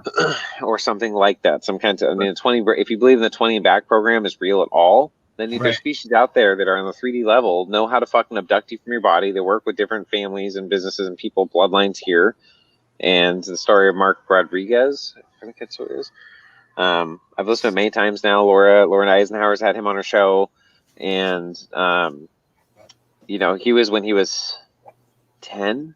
When he was 10, he was like him and some other kid got into it, and he bullied him, or the kid told his dad that he bullied him, and the daddy overheard him talking about it, and the kid was like, no, he doesn't deserve that, dad, or whatever. And that night, like he did the 20-year back because he pissed off or upset the father of this kid at school at 10. Take him out of his body, go through this whole process. He's got this whole story as his memories have come back to him in the last few years because of different events. And then it goes 20 years off planet missions, all this other shit, and then back into his body at 10 years old, right? And he's crammed packed with these memories, but then he has the whole psyche and traumas and all this shit of 20 years of life back living through childhood and repressed memories and playing out. And that's very common. It's way more common than people think. It's not just people making this shit up, like the way they're able to prove details and different dynamics. There's so much detail he provides, and it's had vetted in a lot of ways and whatever. So shit like that, like being able to go back into time to loop it all in, to have timeline wars where you planted that shit, but you knew ahead of time that if you left it there in 2006 because of the market and because of the company that you put it there, they went bankrupt and they wouldn't be able to move it out, so you knew it was going to sit there, or like you watch the timelines, right? So that for whatever reason they blow it now. But it was done. It was very integrated. Like if you could prove any of that shit, like how could you possibly? Who fucking knows? But like unless an alien ship showed up and proved it or some shit or whatever, or some government program or something like that. But like, which I think they can do, but why would they disclose that? But like, so it's just interesting to think that if advanced species also have timeline incursion ability, that there's actual, 5-dimensional, that's what he talks about in this video, 10-dimensional chess going on when they make these posts and they do all these things. Some are disinformation, some are, so everything he's saying makes sense. And Will's saying about, talking about targeting an audience, part of why to me that doesn't rub me, like when I thought that through, what they're really looking for, the audience, is just people that basically make media and memes and spread the word. Because the biggest thing that Twitter and Facebook still are having a hard time tracking is the actual captions or text on images. So when you can make memes, it is literally not only historically and culturally the thing that's always changed the world and been typical of the culture at the time, a cultural meme that communicates the culture and perception on events, not just the facts of who won the wars and who was elected, like the perceptions of those elected officials by the people, and the caricatures and the media and like the memes of the time. And so the more you spread the word, because they banned on Twitter now any hashtag Q or hashtag Q movement, all that shit's all fucking banned. They've associated them with a terrorist group or a violent group, and they literally can't do this. Like this last week on Twitter. So like they are getting shut out by social media also. So they're trying to target an audience of people look into it for themselves and go, shit, this is some legit shit. And they start making their own memes. They start just spreading the word. Because the Q stuff, which I've always appreciated, it's the Socratic method, right? It's provoking you to look into it yourself. They're asking questions. What about this? How come Obama was transferred this money? Where did that come from? How come this happened? Or looking, you have to go fucking look into it, and you find like, holy shit, man, what the fuck?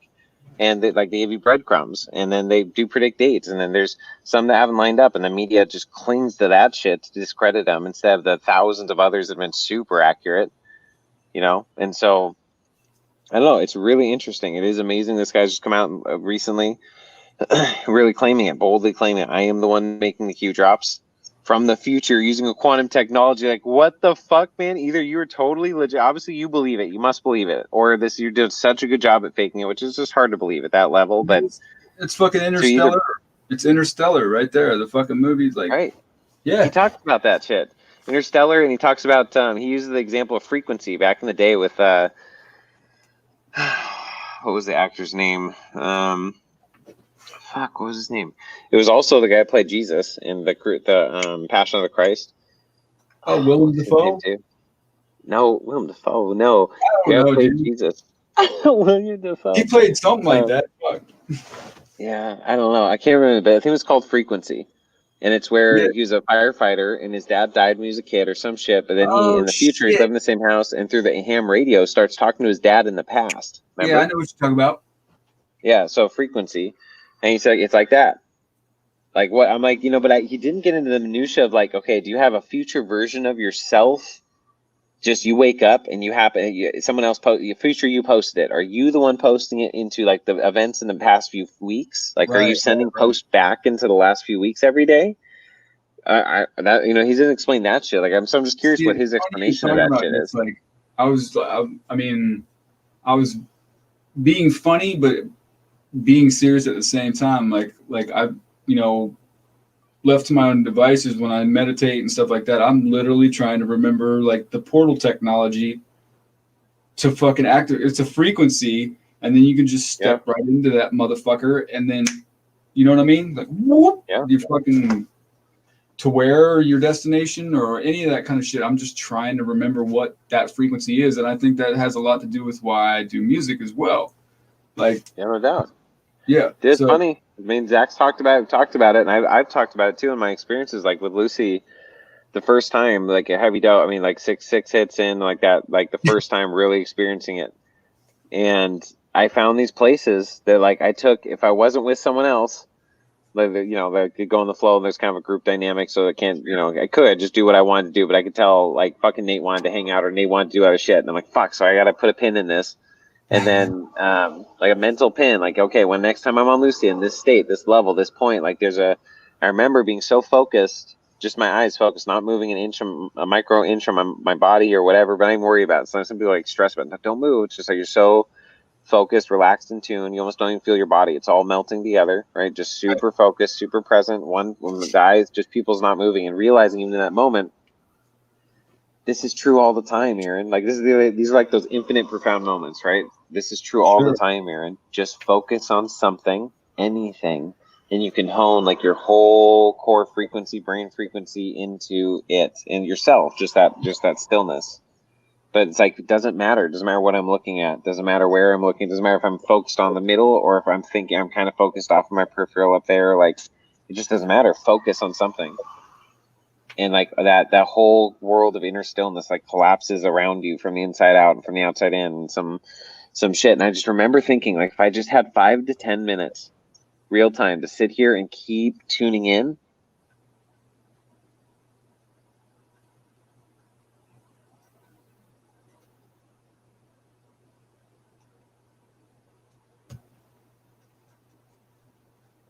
Are we still there? I'm here. Cool. It dipped out for a minute. I was like, fuck, already? Usually it takes like an hour. All right. So like, the AI has fucking real problems with this conversation, but yeah, keep going. Yeah, no shit, huh? Isn't that interesting? So like, I feel like I'm literally gonna get the cord pulled and like wake up and be out of the matrix or whatever, and they'll be like, "Shit, man, you've been down there a long time. We thought you were fucking gonna pass out or you're gonna die. Like you're gonna stop breathing. You've been down there too long." Whoever sold me the ticket, that's what I'm saying, dog. Dude, well, so here's the thing. What's interesting I say that is because I felt like I was getting back to that place like consciously, where it's not like even that drastic, because what I just described, the drastic scenario I described, happened when I was at Frank's when I smoked DMT for the first time. Sure. And I've talked about this where I came up out of a pool of water and gasping for air. I just hadn't breathed in forever. I forgot that like incarnating or whatever is like going face down into a pool. And like you're down there long enough, it's just you forget that, the water moves like that. It's just this is reality, right? But then be able to pull up and breathe. And I was in this pool. It was the pool from Barbados I'd just been in.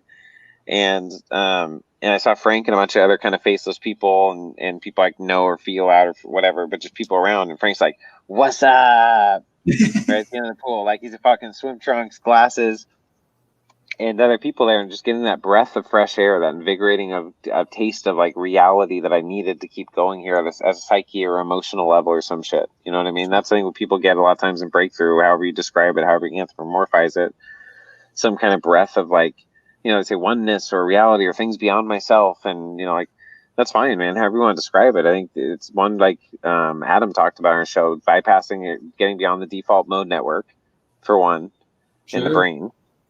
And maybe people haven't had that in years or decades, man. Maybe that's like the biggest thing. Really, that's the biggest challenge for humanity is helping people to get past their own brain default mode network. Maybe, man. And then, you know, the thing is, let's say that's the most spiritual thing. Frank responded. We'll read it on air. Let me see. Wow. Cool shit, man. Yeah, he just gave a quick summary of like the last fucking 5 days he's been going through ceremony and shit, and he's doing great. I don't think he's coming on tonight, but he sounds like he's doing great. Yeah, I did that. Yeah, I was like, all right, wow, that's super distilled and fucking awesome, man. And all right, that's what a great fucking update. Yeah, like and then fucking. What were we talking about right before that? Come on, Kev. You didn't even go eat another ice cube. Come on, Kev. Where you at? That's right. I didn't go eat any Enigmas either. I mean, I know where I was at, and like what I'm like. It's being, I mean, the whole thing started by just being comfortable with yourself, and like I say, when I'm left to my own devices, like trying to activate that fucking portal technology to fucking come in and out how you see fit, and be the true master of fucking reality is where it's at and what's up as far as I'm concerned. But like, so Zach talks about that. So Zach talks about that as projecting your plasma, I think, right? Sure. And it's from Dan Winter's stuff, and like, which I think Seven would agree and everything too. So Zach talks about that. I use that symbol set a lot.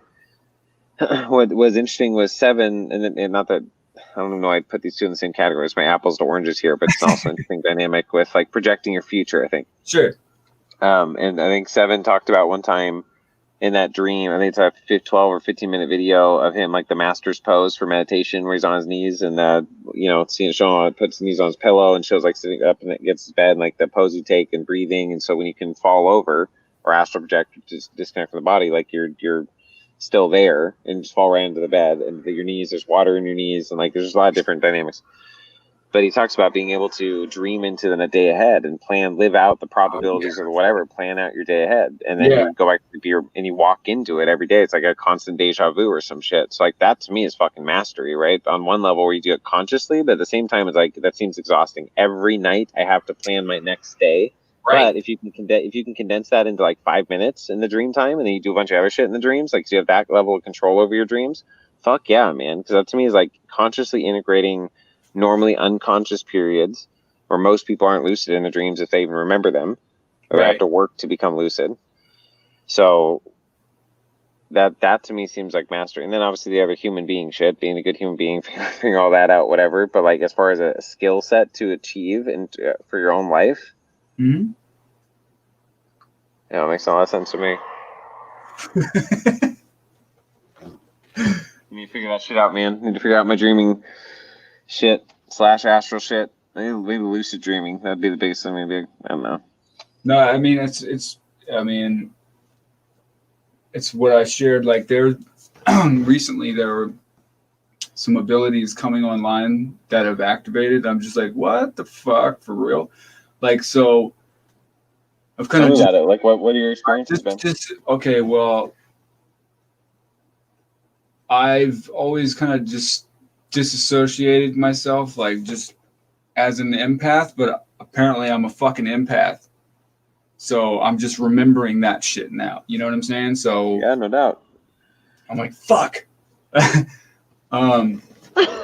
Yeah, no doubt, man. The more I've had to learn, like, I guess, like, the more I've learned about myself and like being able to mirror off other people or their observations or people who, you know, either all sorts of avenues, like the psychology, but just in the different dynamics and whatever, using that terminology, that I could be seen as a, it's 22:22 on my clock on my van right now, which is 10:22, but it's military time. Military. But as a super empath, and that being very in tune with feelings and I've learned to manage that really well. Part of that being feeling my feelings or feeling the feelings and, you know, that dynamic. So it kind of moves it through as opposed to feeling it all the time, getting overwhelmed. Right. Yeah. That's because of how open I am, like getting into my flow state creatively with music, that automatically opened me up to this other fucking shit that I wasn't even considering, but it all makes sense. You know, it's like Paula says, you know, it's all real.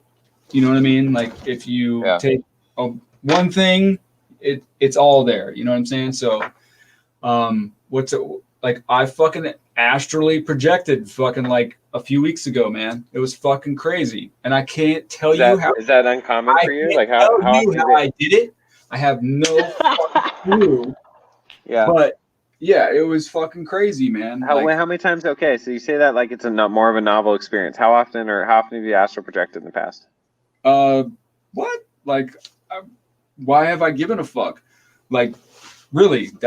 So you haven't thought it was worth the effort, but like that's not something you've ever really done up until this thing that just happened. Like, it just was something that like I wasn't too concerned with, like in the world of me. You know what I'm saying? But okay, so check this out. I find this very encouraging for me because I have very much tried for a long time in a lot of different ways, and I've kind of let that go to the back burner. Not the back burner, like there's good or bad or right or wrong or lower or higher priority. I mean, there are lower higher priorities, but sometimes I feel like when I try to make up something a priority that I want to be a priority, my ego or some level of my ego, that my soul, if you will, is just like, yeah, it's not on the cards though. I mean, you could really push it, but it's going to be, you're not going with the flow. You're going to do a lot of paddling to catch that wave as opposed to just like wait on that. Right. And just let's, you know, we'll ride this other way, and eventually, you know, we'll dive into that or whatever. Shit, where was that, Kevin? Fuck me.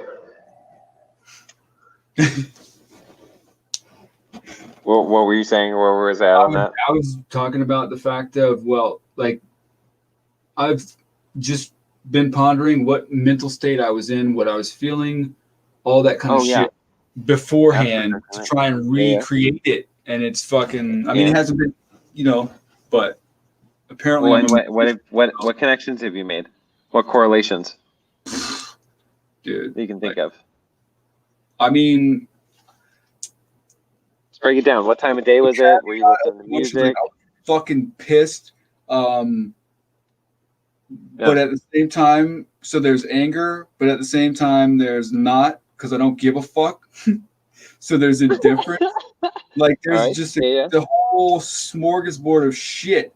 And then I used it, like when I realized where I was, right? I don't want to say too much, but sure.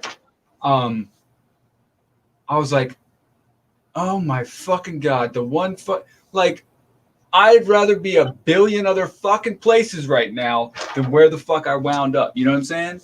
Hey, you're like, I don't want to say too much. Why? What was this? I mean, I guess dude, can you describe in generalities that if it's like not a name dropping you're worried about? Like, what is this place like? Like, oh my God, is this hell? Is this like your childhood home? Like the last place you want to be or some shit? Like, yes. So I came to like, I was this other fucking person, and like this is the fucked up part is as the all, I should not. Nobody can jump into me and control me that way. You know what I'm saying?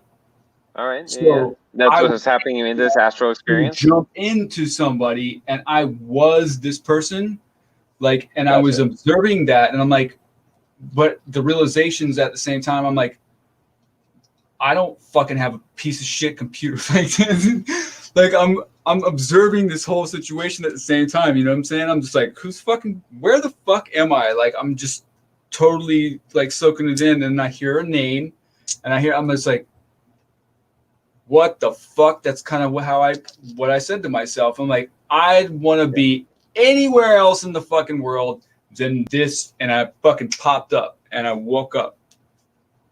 Which body were you inhabiting? Like a younger version of yourself or a random person? Like what? I was this fucking. I don't even want to go there because it might fucking like I can share when. Let me tell you this here. Just ready. Yeah, absolutely. Because I don't want you feeling pressure that way. So like, even when I was chiding with you earlier, you don't ever have to share anything at all. So like, what it reminds me of a story, a similar experience someone had where they showed up in a body at a meeting or something, and they were just operating it and trying to figure out what's going on. They're part of security or something, but they could sense like I don't know if they were saying somewhere had a reptilian energy to them or something, but they could sense that she was no longer one of them. She was a walk-in or something, and she like barely escaped with her life. So the person there decided that the spirit, the entity or whatever soul decided, fuck this shit, I'm out on a higher level. Like in some kind of exchange, she was a walk-in. That's when her first memories start on that level. And then she has the memories of the person she's a part of in their nervous system, right? But that's different. That's different than a soul memory or soul entering in. So like that was really interesting that she woke up in this body and they knew something shifted and they were she was no longer one of them. Huh. You know, this is really, really interesting shit. And like I've thought, so like it made me think of too when Frank has talked about like when in different experiences I experienced he's had where he didn't understand how they could do that, like the molesting the kids and like all these blood rituals and shit. And so I put him in their bodies, right? That is you, like we're all one, and like you've been this in a past lifetime, but like for you to understand this now in your ego as you're this incarnation, because it's hard for us to imagine, man. Most of us like I went through all that for a long time, and that's why I shy away from it now. Like diving into stories, I've heard enough, man. I've heard so many stories in length, at detail from victims of SRA, satanic ritual abuse, DID, MK Ultra stuff. I mean, thousands of hours, and it's like the counselors need counselors, and counselors need all that shit. And like if you're listening to a lot of counseling, that's some heavy shit, man. When they share that shit, is so fucking mind-numbingly soul grievingly painful shit to listen to. Yeah, and so. Like it's real shit, and there's only so much you can take of it. And something I think it's good. I think it's good for most people at the right times in life, right? Whatever. Like, but yeah, I wouldn't ever say everybody should listen to this. Like that means soon or now. Like, like I don't know. I can imagine parents, especially parents with young kids, like fuck, man, they don't even want to see that shit. Like, or in their own life, you've had fucked up shit. Like that goes on. You're trying to create a good life and a healthy life around you. Right. You don't need to be super informed on that shit. So for whatever reason, I mean, go ahead. I was just like the caveat of the whole situation. Like I was that motherfucking that person, and I fucking was living that. I'm just like, you know what? I was like, no, fucking, this is not where I fucking. It just reminds me of that Talking Head. This is not my fucking house. Like, it just reminds me of that fucking song all the time. Like, I was like, nope. And I fucking popped up right there. And I was like, God fucking damn right. So, I did not want to be there. So I fucking got up out of there. Yeah, well, totally. Asserting your sovereignty, especially exploring a new realm and exploring your sovereignty within that realm. So that's good to know. Seems like a good fucking marker point experience to have. Like, fucking the first time that's memorable, you know what I'm saying? Like, I should have gone to fucking Mars or the moon or fucking some cool shit. But well, dude, no, so I'm the fucking right up the. You know what I'm saying? Welcome. No, I do fucking know, man. Welcome to the fucking club, man. I've done more DMT apparently than most people ever do in their lives in the last year and a half, whatever. And really, I've had enough, and even recent like fucking awful, traumatizing experiences. No, I'm not really looking forward to going in again. It's like, I've been hyperslapped. We've talked about this before, but it's like it's an oversimplification. There's other things going on there. There's like things I'm aware of that are going on there, but like there's trauma, there's moving out of my body, but I'm conscious for it, and it's not like some awesome thing, like I'm aware. It doesn't mean like, but the thing is, it does, even though I'm consciously aware, I see the benefits and why I'm going in to understand or learn intentions, all that shit. Like it's not, I don't say it lightly, even though I brush it over. It's always some form of intention going into it, always connecting and having some kind of function, even if that's to have fun or to experience something cool or beautiful or whatever. There's always that intention going into it very intentionally.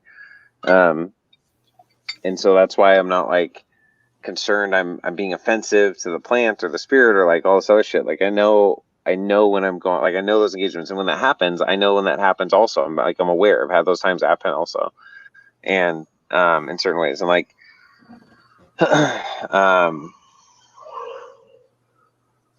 nope, totally lost it. It's gone, man. It's gone. Fucking out of here. It's right on gone. Man, do you know the toast, apparently? Because I toasted this before the show, obviously, which was what, like 2.5 hours ago? 3.5 hours ago. 3 hours ago. Dude, yeah. It's like fucking rubber now. It's like rubber. I'm like, geez, I can't even like bite a piece off unless I like fucking grind it off. But didn't know toast does that. Maybe it's this type of bread, sourdough bread or some shit. I don't know. Yeah, fucking. So there, like I've just internally just be like, okay, what state was I in? You know, just trying to. So right. Ultimately, you know, that's a cool thing to have in your back pocket. You know what I'm saying? Like if you could fucking, oh, well, I'm gonna get this fucking done, and I'm gonna look in on this and this fucking situation, whatever. Like most of the time, yeah, no doubt, I don't even fucking. I'm just like, or actually, you know what it is I fucking dream in the past all the time, and it's specifically fucking high school that I'm fucking stuck in for fucking I don't even know. Like it's I don't. Okay. Do you want to break this down? We can just go into some simple psychology and intuitive psychology and just kind of see where it goes. I mean, if you're going to high school, you know, what's the setting? Okay, well, I'm just trying to remember, like, specifically, that's the feeling, and obviously, you know, what my brain's perceiving, and there's something I'm staring at, but I can't, and then I just don't fucking know what that is. Like, I'm intentionally fucking looking at something, and I just fucking... Is it inside a classroom, in an auditorium, at your home computer screen? You just know you're in high school? Like, on the way out or on the way somewhere, but I'm in the commons. I'm definitely never in class because I never fucking went. No. So in between class, you're in the commons. Yes. And it's like a screen that shows up, or something being projected on the wall, or advertisement. Or like, I don't know if it's something. I don't know what I'm looking at. That helps. Yeah, I don't. Is it down? Is it down? It's in the commons, like the lunchroom or common area. Yes. This person or thing is on the other side of the lunchroom or whatever. Yes. Okay. Huh. It's fucking weird, man. Yeah, no, it's interesting, especially because it's recurring, and you dream. So you have. Okay, so high school. What did you feel like when you were in high school? Was it a time where you were really angry, or you were really insecure, or you really? I mean, whatever. Were you really anything, or what was it like for you in high school? Your maternal. State. I think I was probably, it was before, this is the way I can, because I've been doing like the shadow work and thinking about this. And specifically, it's when the world was still my oyster. How about that? Oh, yeah. Yeah. So I hadn't yet been decimated and had the fucking jaded, like, ego. The jaded man. Yep. That hadn't happened yet. So I think that's me going back to that time where I felt that free, that kind of shit. You know what I'm saying? Yeah. So that's that's interesting. So the commons to you in real life, like, so if I can get away, put my foot up on the dash. I can't really see it in the camera. It's almost like that innocence gets snuffed the fuck out from you. Like you look somebody in the eye and see if it's there or not. You know what I mean?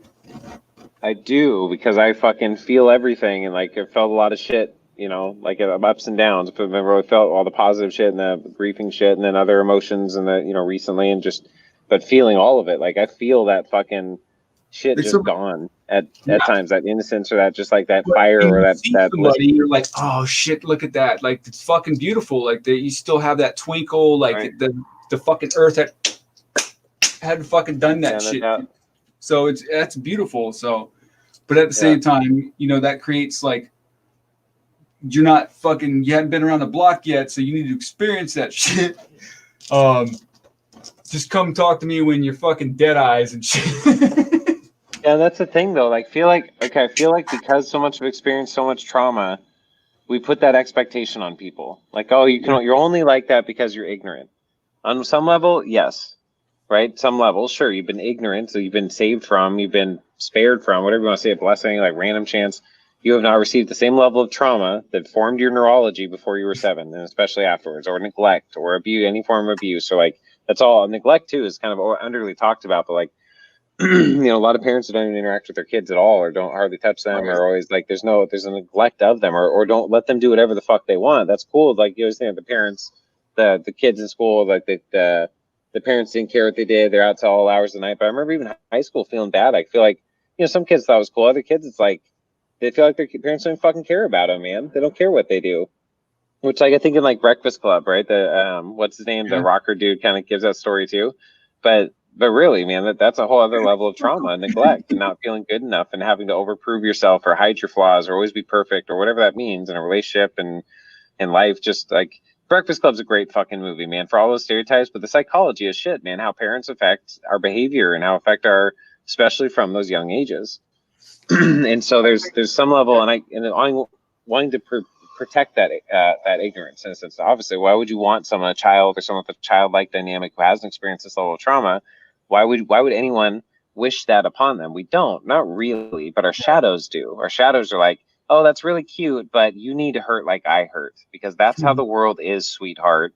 And so our shadows like attack those people. So even on the surface, we're like, oh man, we love them, they're great. If you're not aware, your shadow can hate them just as much, because we can hate seeing people have that happiness because we've been so scarred. And that's part of the shadow work. It's like, fuck, man, where are places inside of me when I see someone else healing or going through something or being pure or being beautiful or innocent in whatever way, that I also hate them for that, because it's there. I think a lot of times, like, I felt that.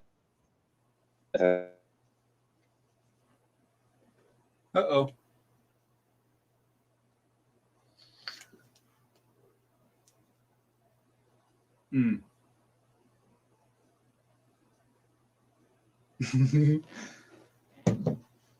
My statement stands. I will shut this entire motherfucker down. Oh shit. Like, watch how much I don't give a fuck. Oh boy.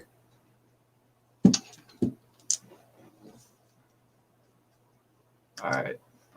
So I do what I do, and that the way the head processes information thus sees reality and the way the heart does is very, very different. The heart knows why.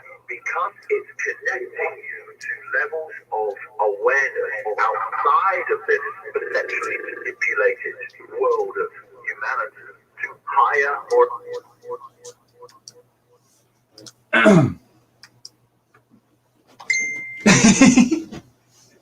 I'll fucking do it, man. I don't give a fuck.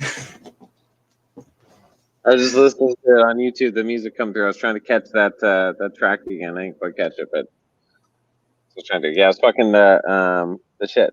But yeah, so trauma. So like everybody's been through very subjective amount of trauma, and the problem, that's why you can't judge people's traumas either, because the pain that, like, I forgot who I was talking about. When people are able to be open with this and stop shitting on it, like when you're really in the right context and you can really understand this is very, very real. That when some fucking girl that rejected you in 3rd grade, like, turned you down for a date, or nothing even happened, like you worked up this courage to ask her out and you never did, and you feel like a failure, like that can fucking change your whole life, and you don't even realize it. Like people just, oh really, that bothered you? What about the kid who's fucking molested? But it's like, Jesus Christ, fuck you. Yeah, there's always worse. It's not a comparison, like who has the worst traumas. It's how is this situation in your life, because of your perception, your age, dynamics, etc., who knows, it's left this trauma in your neurology and in your ego and in your heart and in your life, and it affects you. So how do we reshape that? Honor it. One, not shitting on it, like the old school shit back in the day, bullies, and like, calling them nerds, or like, being fags for having emotions or being emotional, or like all that shit.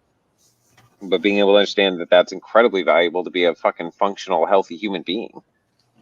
Yeah, I think, well, in that mind state back in those days, like, yeah, like fucking, at least my set of fucking mates back then, I mean, they were fucked up motherfuckers, man. So, like, I don't even, I mean, it. Oh, okay. your dream. Because I don't associate or fucking talk to any of them anymore, and I'm good with that. Actually, like it's fucking awesome. You know what I'm saying? Because I was, of course, I'm not that fucking character anymore. Exactly. Yeah, exactly. It's like there's friends like I was listening to. I haven't listened to in a while. I listened to some yesterday. I listened to probably an hour's worth of Teal Swan's videos. Yeah. And she's got really good relationship psychology and just psychology and shit. She's really, I like the way she articulates things and puts things in the framework she does. Like, it's been really helpful for me in life with people and like in past relationship and all figuring all that shit out. Sure. And but one of the things, she's saying about understanding relationships, like we have to change the mindset on the longevity equals success. Like people serve each other's lives for whatever season that is, whatever reasons they are. Ideally they're conscious coupling, conscious uncoupling, even as friends, where there's never like fallouts or, there's ways to work through things. But to think that someone has to be in your life forever to be a pretty successful friend, or if I met them now, I'd have to still be cool with them. It's not like you don't like them, but like it's okay. The friendships can be appreciated for the times and seasons that you had them, and then just life changes. Your interests has changed, or life's changed, and like if you hang out 5 years later, you kind of don't necessarily get along in the same. It's fine. It's okay. No, that's okay. Yeah. That's life. Just like it's and that's healthy. Honestly, that's healthy. Unawareness and fucking like the person who I was, like I just don't. I don't know. I don't forget it because it's obviously it. Let me ask you this. Huh? Here's my thought. Here, let me ask you this. Here's my thought on that. Just that paradigm I laid out. What would make me? I'm trying to think of myself. What would make me want to go back to a past friendships, like people I know I wouldn't get along with now for whatever reasons. Maybe they're really like I've seen some people from high school go super far left, liberal and shit, on shit that I'm like, we're super far right, and just whatever ways I'm like, you may not be a fun person to get along with nowadays based on where I'm at, and wherever you're at and whatever. Right. But if I can see where I left a past relationship or past friend group or something in a way that was, I did harm, or I did something where I look back now and I'm like, shit, I left an impression there of like, that I fucked someone over, or I didn't care about them, or, or that I thought maybe they thought I did it because I don't know, whatever, or said some shit. I'd want to go back, if I could, to repair that relationship in some way, to make some kind of expression. I mean, nowadays, shit, you can do a quick audio clip. I think I've done that with people, just kind of like, instead of sending a text or whatever, like shoot them an audio clip or fucking whatever. Like, what's up, man? I haven't talked to you in years or some shit, right? And just like reach out that way. But like being able to make amends in that way. Like, I don't know where you're at in life, how things are going well. I remember this shit from high school and I was thinking about it, and I just thought I'd reach out to you and just say, this is what I meant by that, or I'm sorry for doing that thing. And like, I've learned shit in life. I mean, really, you can condense this shit down. That's totally sincere, out of the blue. I've had people do that shit to me sometimes, like things like that, or certain emails or texts over the years. And like, it's really fucking nice, man. It's really cool when you hear people come out of the blue, because even if you look back, like I've had times too, I'm like, oh shit, I wasn't even offended by that thing. But obviously you, for whatever reason, you felt like in your heart or your perception, it was done in a way that would have been hurtful or whatever, and you cared enough to just come back and just apologize. Like, that's really fucking a cool thing to do. It is. I mean, hey. It's cool thing to experience. Let's put it that way. It's a cool thing to experience. Therefore, it's cool and nice to like be able to pay that forward in a sense, because it's also, I think healing for ourselves, right? When you forgive, it's not about the other person. That bitterness or resentment is like drinking a glass of poison, hoping the other person will die. So it's for ourselves. Like, that's true also. Sure. But the way it touches other people and helps them heal traumas. If they're always bullied and you're a bully who comes back and says, "I was a fucking asshole to you in high school. I was a piece of shit," whatever, and just say, "I've grown up," whatever, like some cliche thing, but true, man. And if some people are really bullied, they really fucking appreciate that shit. You know what I mean? Maybe they won't kill themselves now. Like, Jesus, that shit makes a big difference. Yeah, my perspective, like, I don't know, it's so different than, like, I considered, like, bullying to a certain level, like, that was a rite of passage, you know what I'm saying? Like, fucking... Right, I know what you mean. There were older kids in the neighborhood that fucked with you coming up, you know what I'm saying? And that was fucking... For that stretch of time or whatever, and they, you know what I'm saying? Yeah. And once you got your certain spot, they fucked off because they didn't want none, basically. Like, fucking... That's how I always viewpointed it. Like, so I don't know, like, maybe I'm just out of touch. Like, but obviously there are extremes where fucking Well, I think, okay, so here's what's interesting what you said. So I think the rite of passage thing, that's super important. Like, that's what we've lost in our culture. That's why those ways that come up that are traumatizing and abusive, but they're trying to actually, they're tapping into something I think that's much deeper and truer in all ancient traditions and tribes and cultures. There are rites of passage. Even they do it bar mitzvah and bat mitzvahs that can be just things they do now. And like, they may not have meaning, a lot of meaning to them, but a lot of them do have meanings. They understand what this means. Their responsibilities change within the home. Like you have a rite of passage of going from being a child to being an adult. They don't use that. There's no teenage years. There's the understanding, like your brain changes around that age, called 14-ish. Like you get that totally different brain that settles in, and it's a great time. You know, puberty, all that shit. Your thymus, I think, releases like 300 hormones and shit that are. Booty too, man. You get some booty, you get. Right. And even before that, you start caring about booty and what that is. Your whole physiology turns on a new way, you know. But like they would have their own. Every culture has their own rite of passage. I remember one of them when the baby's born. I think the village.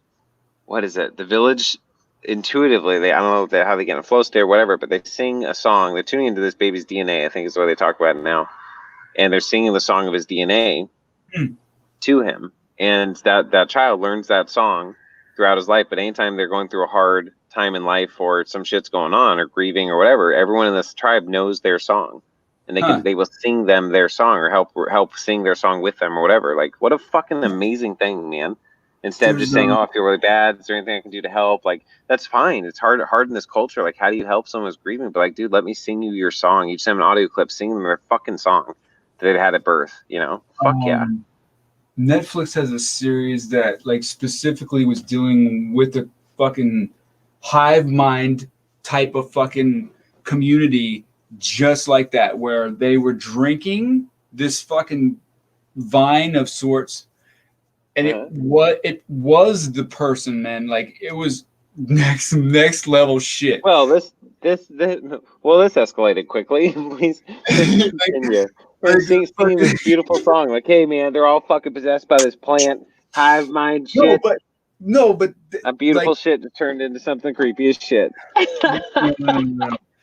To the ones in the community already, it was just the normal shit. But if you were outside, like looking in, like was the situation, like it was kind of fucked up. And if you drank this thing that kind of connected you to everybody else in that community, like you never wanted to quit it because it was worse than fucking getting off of smack, crack, all that kind of shit. The withdrawals that you saw, like, I was just like, holy shit, man. See, the thing to me that sucks about that, it's funny how it looks all hazy too. It's because the ring light's going across the screen or some shit. Is that it poisons the well.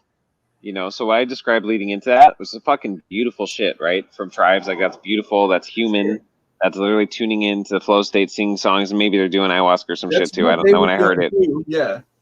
Yeah, but then that's why. So it's one thing, especially without any type of entheogen, to as a community tap into your humanity as a flow state for this child and sing them their song. Maybe their parents sing it to them, or the whole tribe makes a song and they remember it, and like, you know, all that shit. Like it's fucking beautiful shit. And then they take, which has really happened, I'm sure, in the past, or maybe present in ways we don't even know. But like they pervert it. They just weird shit. They use entheogens or something to make it, and they or some weird entheogen or something where you're addicted to it and you literally can't get off of it. That's different than fucking doing ayahuasca a couple nights in a row. And then you have some life changes, or then you're able to fucking dance and get in the groove and flow state or some shit. The point is, you know, even all Frank stuff, it's like making you more you. It's helping heal you, connect you to you, mushrooms, all that shit too. Right. Like, yeah, that's I mean, I don't know. Like, I don't know. I don't fucking judge shit because, like, I don't know. I'm supposed to be doing a microdose fucking shit, and like there are times, and I'm just like, yeah, I'm gonna go way past the recommended fucking dosage for just because. Yeah. Like, speaking of which, I don't know how much longer we're gonna keep talking, but I'm gonna do that too. Keep talking. I mean, I'm on the video, I guess, but I'm not gonna get him out of my car. Like, I'm saving. That's what I'm doing. I'm saving the ice cubes for a guest. Mm-hmm. Awesome. But if they decide that, I don't know, that it's not going to happen or whatever, then I'm not mad. Then I'll fucking definitely partake. I'm not mad. No, I'm totally fine. Yeah, it's like, oh, Yeah. bummer. You guys couldn't all come out and you have all my drugs with me? Not a problem. I'll take care of that. Yep. I'll fucking do right around that issue. Fucking. Hands out, man. Like, so that's kind of why I haven't gone down there and just fucking fucking gone do that shit. But, oh, you know what? Yeah. What? Why it's fucking mental processes starting to fucking like fuck up and my words are starting to get shitty is because Continue. I need some more fucking mushies. No doubt, man. Me too. Yeah, it's fucking been a while. Some of cognitive shit is all like fucking. Dude, there's people that just eat them for days. Like, you don't even know. Who knows how much and when. They just eat them for days until you normalize the state. Like people smoking weed, man. Yeah. You can't normalize the state. I think Frank was. I don't think I watched it. I watched a little bit of it and I was gonna get back to it and I got distracted or some shit. But Frank sent me a video of like, I don't know if he's a martial arts dude also. But he was doing like, he just kept increasing the dose because you build resistance, right? And he just kept increasing. He was doing like 30, 35 grams a day. Wow.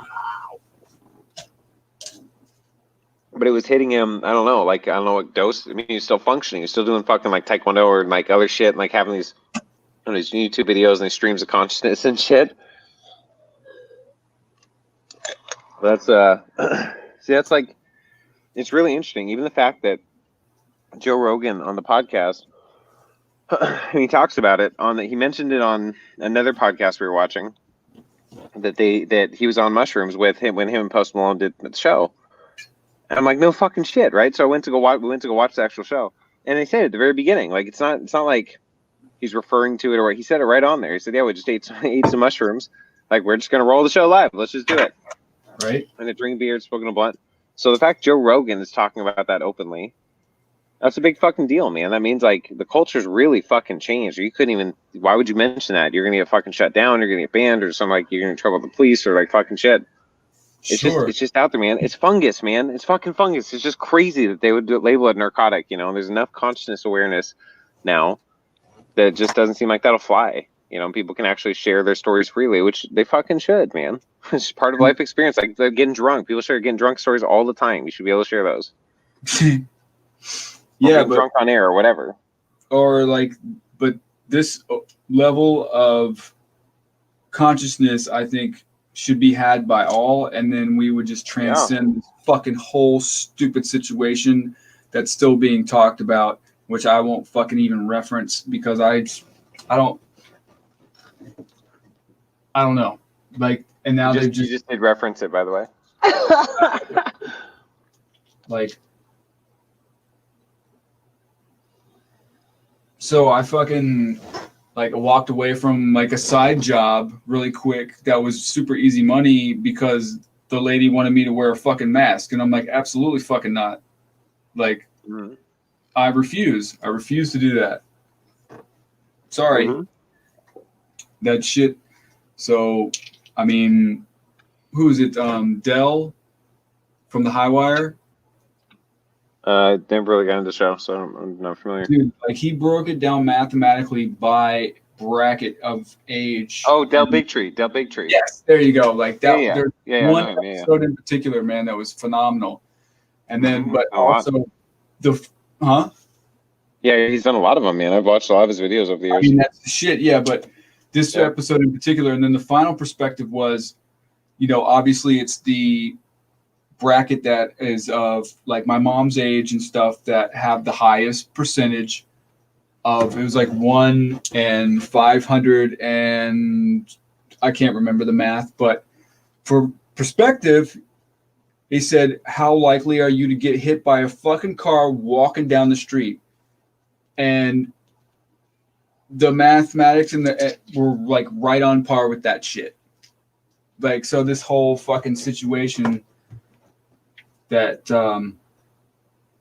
is still being talked about, and the fear that comes on top of it, and then you like just I don't know, man. It's crazy to me. I can't. The whole thing is crazy, man. I can't wrap my brain around it. I'm just like, what the fuck? What the fuck? Dude, so part of an experience I had recently was just I was going through layers of trauma and experiencing trauma, and like I think part of that dynamic was a collective trauma because and part of it was me smoking.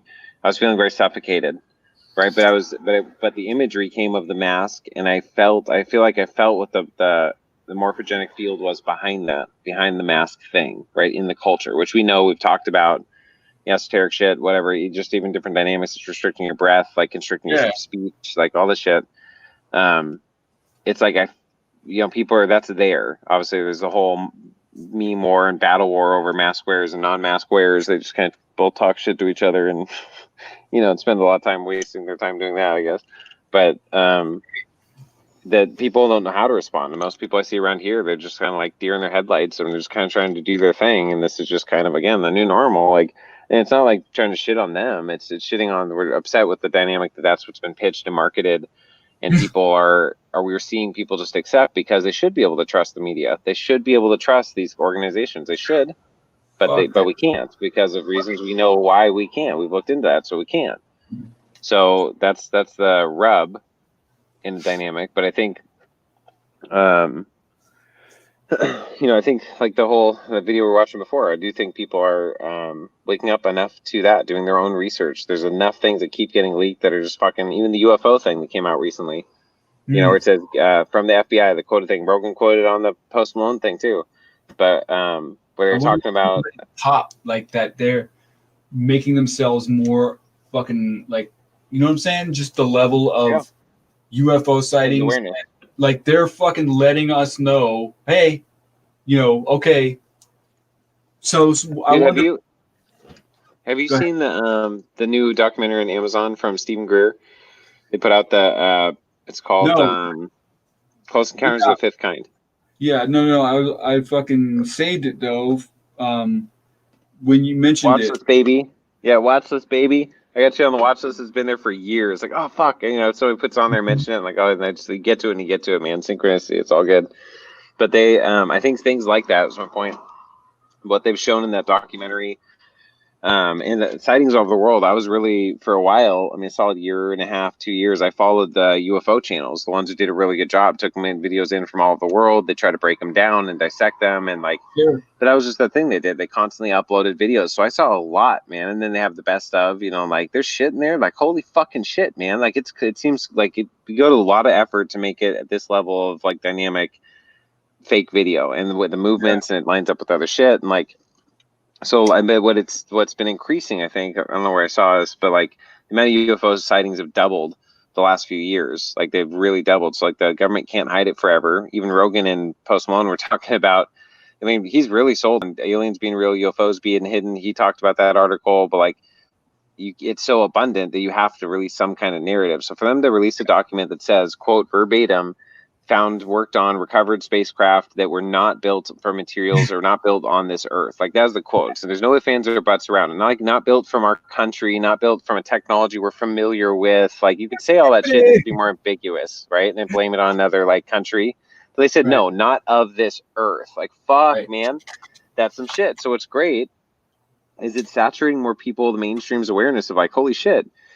Like the government has known about, or how long have they known about this? And it just makes them think. It just makes them think about things like Star Trek. It makes them think about like other movies of like, fuck, maybe there's some real shit. Silicon Valley getting all their tech from reverse engineering fallen spacecraft and alien technology from deals brokered with our governments and Majestic 12 and the other, all this kind of shit, man. So like, it just gets people to think. It puts in the awareness. So far, I think it's fucking cool. And I still feel like the majority of those connections are going to be like through the CE5 dynamic, which is really you connecting your consciousness, getting into a meditative state, especially with a group of people in the same mindset, and calling to showing, like, reaching out to whatever fractals of yourself. You set your intentions, however you want to call that out and protect it, or however you want to perceive that.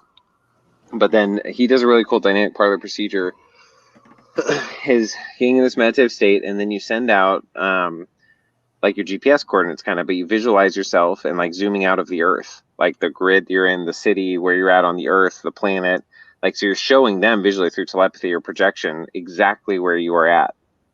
Right. And sending that out, which I thought was a great way to visualize that, to send that out, and instead of just connecting to them and trying to think about connecting to them and whatever, them coming there, but you're visually giving them coordinates in a telepathic way.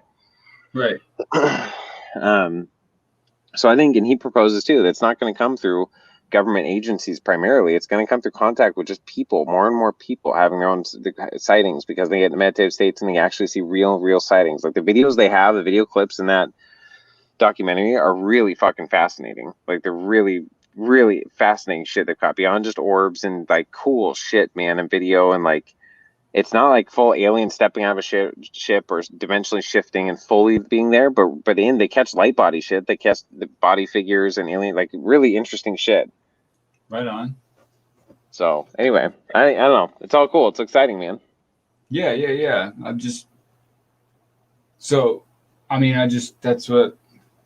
I just wonder what's about to pop. Like, and then I wonder all about. Hey. Yeah.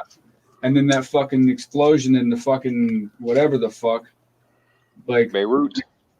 That was fucking seen, felt by them for sure. You know what I'm saying? They're like, probably, what the fuck was it? Like, you know what I mean? So I just wonder what all those like A, B, C, fucking all that shit does.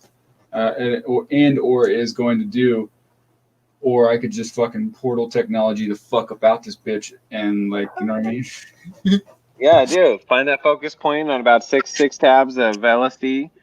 You focus in, plug yourself in the matrix, man. Right, but that's the whole deal. Like when you've tapped in that frequency and in a natural state, well, this is probably as natural as it fucking gets. It's just been shunned upon us. Speaking of natural states, different states of perception, brings me back to your dream. So at high school, you'd already been through certain levels of initiation, being bullied at a younger age, but you mainly remember, so in this dream, were you feeling like you felt in high school?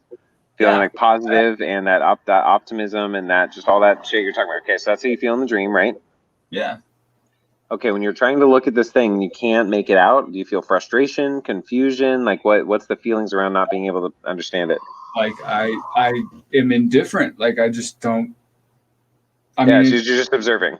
Yeah, and you just can't articulate it because you can't. It's not, obviously, it's something because I keep fucking replaying that shit. You know what I'm saying? Like, shit, man. I wonder. Go into like write your own dream intentions or some shit. To recreate that dream and do it for a week, or like just do it until it happens or whatever. Not necessarily one night, because you start, especially if you do it every night, your brain starts to switch into a mode, or like right before you go to bed, whatever it is, whatever, we go random times or whatever, just have it like sitting on your pillow or something right there, and you fucking read through this shit and set your intentions or however you do that to recreate that dream, but saying, I want to see what's there. Or I see clearly what's there. I see clearly what's there. I see clearly what's in front of me. I see clearly what's in front of me. Whatever mantra you do, right? Mm-hmm. But something, so I think dreams are very real. They're sure. At the very least morphogenic fields inside of and outside of space-time, especially when they're attached to land, into our past, into where traumas may have happened, or positive things that may happen. Good, totally good. Ancestors, generational blessings, like, not even, we always think negative, but like also totally positive. There's gifts, there's treasures for us. I found fucking really cool shit by meditatively going back into my dreams. And this isn't like lucid dreaming. This is why I'm conscious, but meditatively and intentionally going into these things and finding shit that I put there for myself in that dream once I would come back and revisit it. So like this thing being some kind of like, once it becomes clear to you, it's a DNA unlock code or it's some shit, but it took you, that's why it's potentially, it's hypothetically here, but like why you're having this repeated dream. There are layers your future self wants you to figure out or something. So it's working through your subconscious to pull that forward. Right. Well, I mean, all at the same time, it's not holding me back by any means. Like there's been so I've just noticed abilities fucking starting to unlock, and totally. Well, that's the funny thing. It's like that's gonna be the new norm instead of a fucking mask. Yeah. You know what I'm saying? Telepathy, fucking all that shit. Like that should be the fucking new norm, not a fucking mask on your face.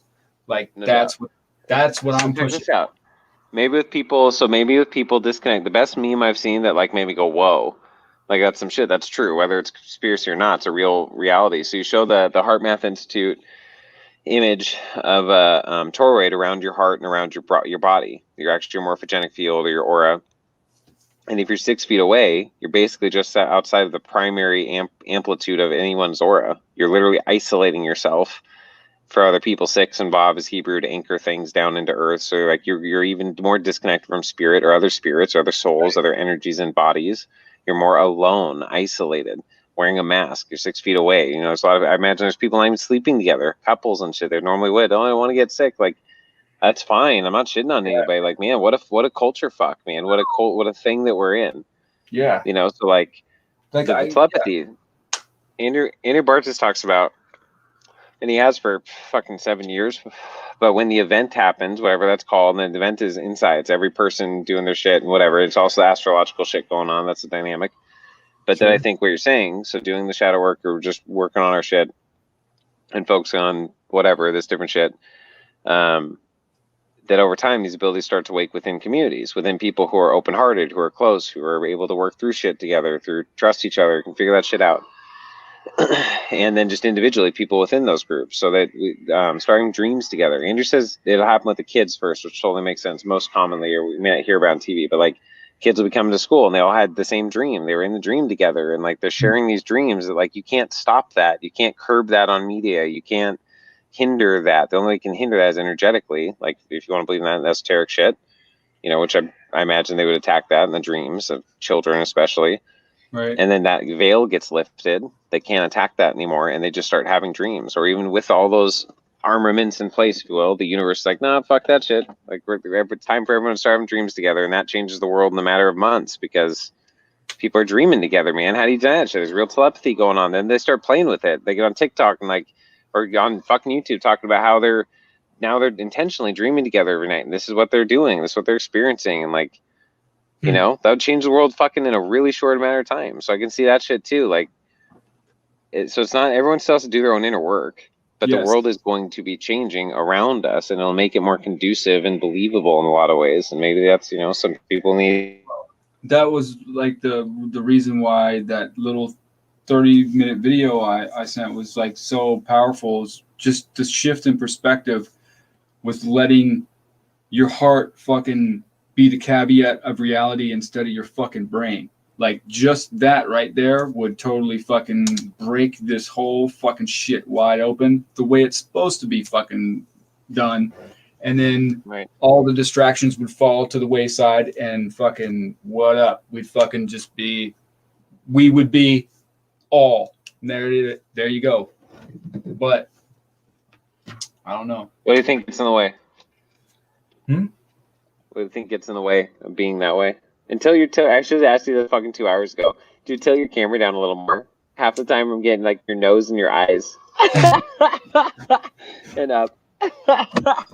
Like, I just fucking would rather not even be up on that motherfucker for real, but.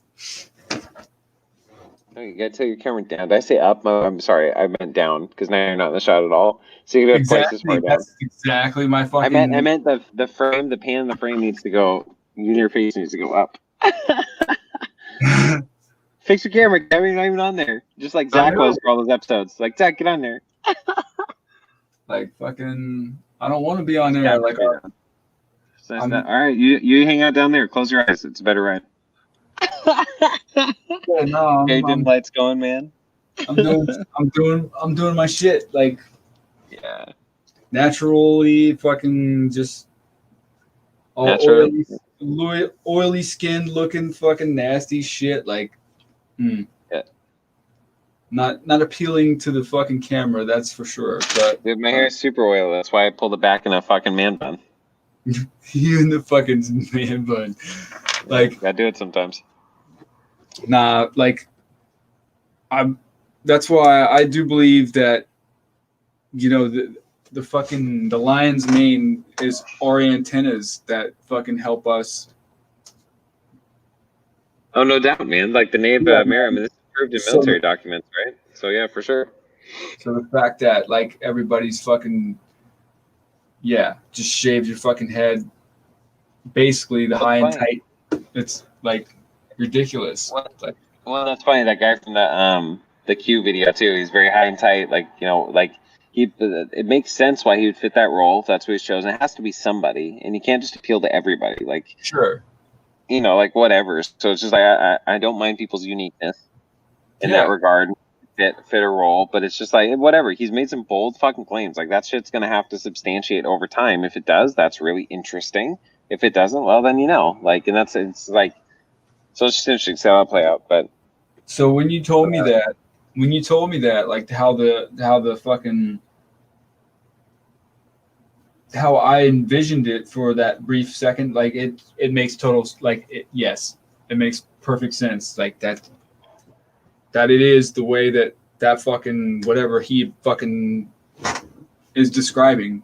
Like, because I could visually see it without even being on the fucking level that guy is fucking operating at. Yeah, which is strange, but like, yeah. Yeah, no, it makes sense. It's like a and like, well, it's part of like. Yep, that makes total fucking sense.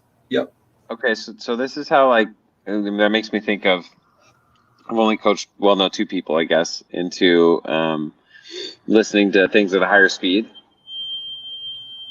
Right. Oh, that's your okay. I can't see anything. I see an arm flailing occasionally. But a tuning fork. But I see. Oh shit! What was I gonna say? Yanni's. Yeah, that's fucking. Woo! Yeah, there it is. That 528. No, that's higher. That's 4,096. I was gonna say that's way higher. 496. Yep, that clears the fucking like, dun da da, fucking whatever the fuck was in the area is now fucking clear. So I dig it. God damn. Spraying on my Yanni's hardcore. Woo. And one more time for good measure. Hold up. That was weak. There you go. There we go.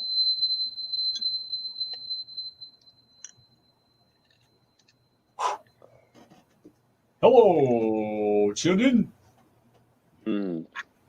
Damn. Shit, man, I got super tired all of a sudden. It's like waving out the consciousness. It's like, all right, time to go sleep. Right on. Bedtime chimes. Now, let's see if it rolls through. Might just be getting the Yanni's early. Hey, man, that happened to me. Like, and my shit just kept getting more intense. And that's another thing. Like, the caveat, like, I'm not fucking tired by any means. Right.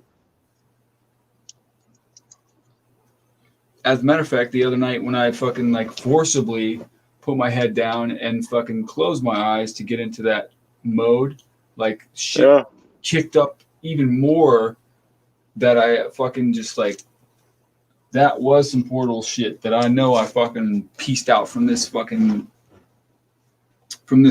for a little bit.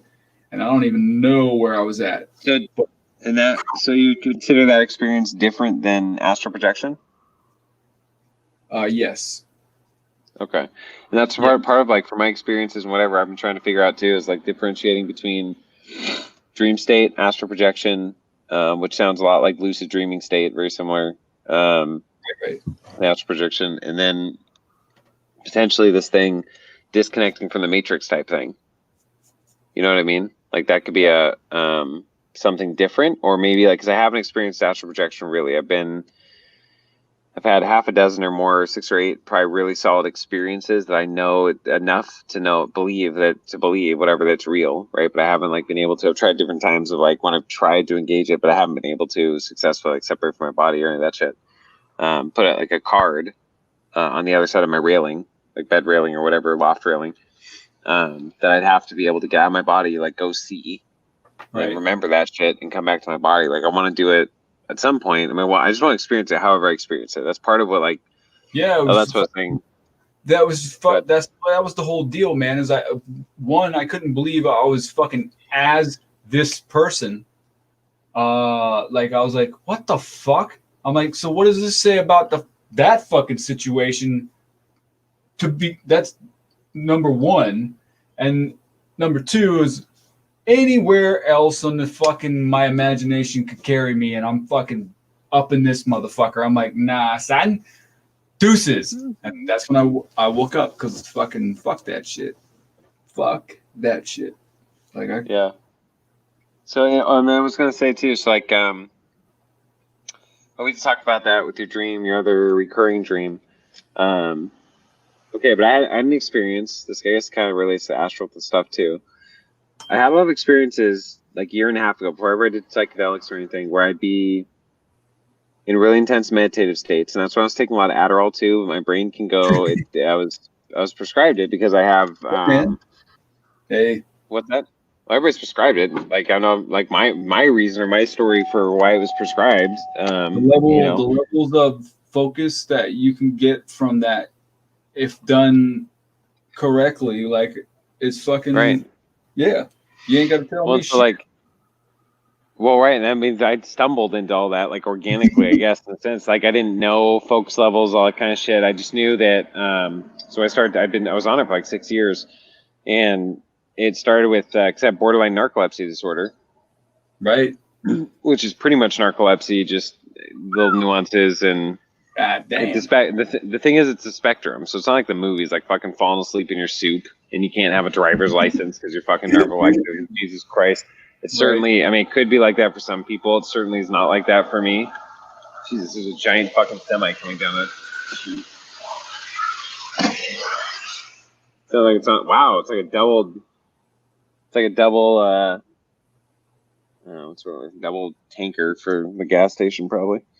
What was I saying right before that? Oh boy.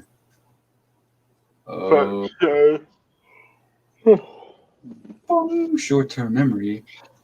Okay, hold on. We were on the absent-minded professor. Focus, Adderall. Yeah, there you go. Something that we don't have right now.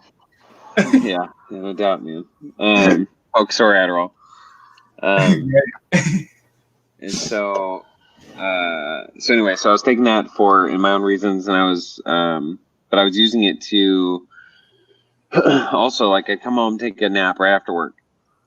I knew if I passed out and that my wife at the time, that she had her own routines and stuff she was doing, finishing up her day, and like so the timing worked out. Well, we hung out well in the evenings, or like that was when we chilled out and hung out, had dinner, all that shit, and hung out the whole night after that. And so like I'd take a nap, but I remember it took like an hour and a half to kick in the dose I needed, and so I'd take that.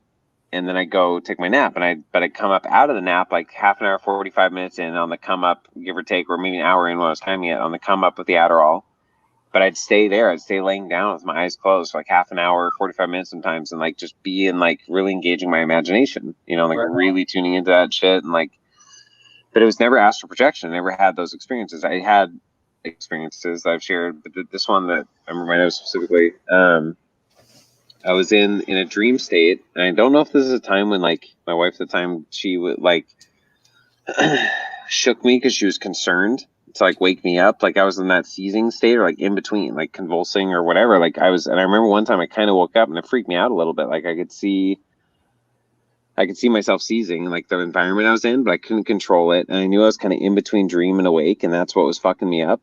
Like it was just this weird spot, so it happened a few times. But I wonder if it's happened at times when she just didn't know because I'm asleep and she's asleep or whatever, and she just didn't see it happen. But like, anyway, one of these times I remember very viscerally like ripping out of that state because I was, all I could remember like visually or whatever, I was like the visual, I was in my bathroom or something.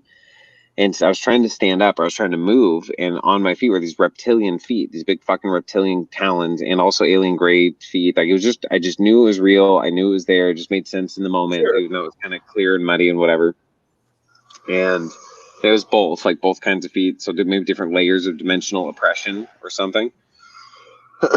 And I remember just being able to say repeatedly, I don't know if I said it the first time, it just built up in me like a roar or whatever. But I said, I do not consent right? And I just had so forcefully, like from through my, but it was as I was coming out of this dream state, and I remember being able, like their feet, like they got blasted away, and their feet couldn't even, like it was just, they were just gone, like a shockwave, right? Just fucking gone. And I remember waking up out of that, and feeling like I knew how fucking real that was. I was different than a fucking dream, you know. So like shit like that, it's just really fucking interesting. I had enough experiences. I know that shit, and from other people that I know and trust, and who have many experiences, that shit's super hyper real. It's just I don't know how to equate it yet or put it into my reality, because I haven't been able to consciously engage it, you know. Yeah, regularly.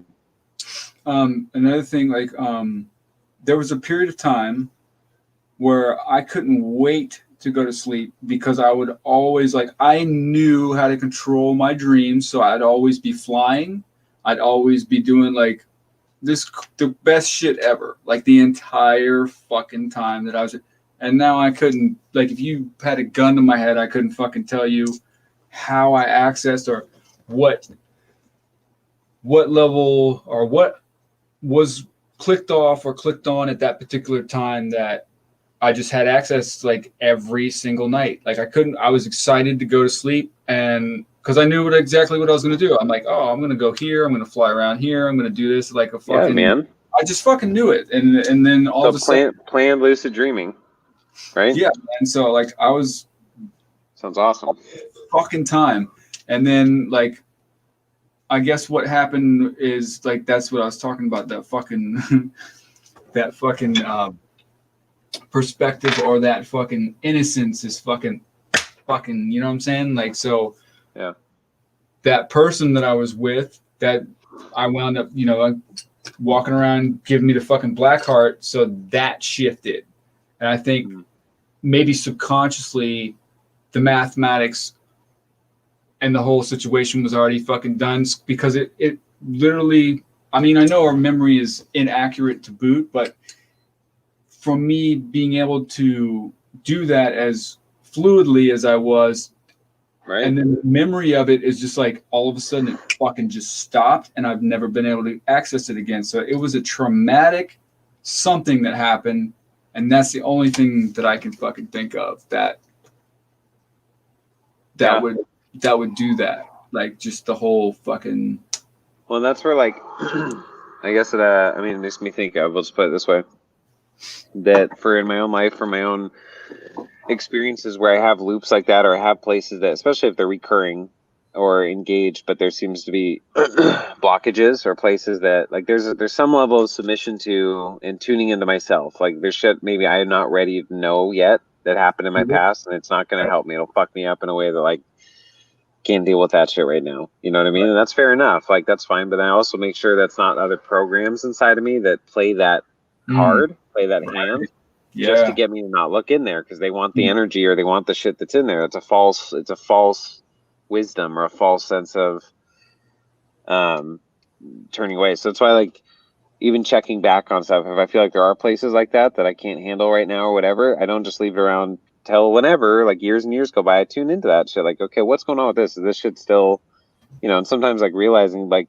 as time goes on, like, there's layers, like, oh shit, I got fucking tricked by myself, like my own ego or my own shadow kept me, or not tricked, but it just kept me from looking more closely into this. Now that I have, okay, different ball game.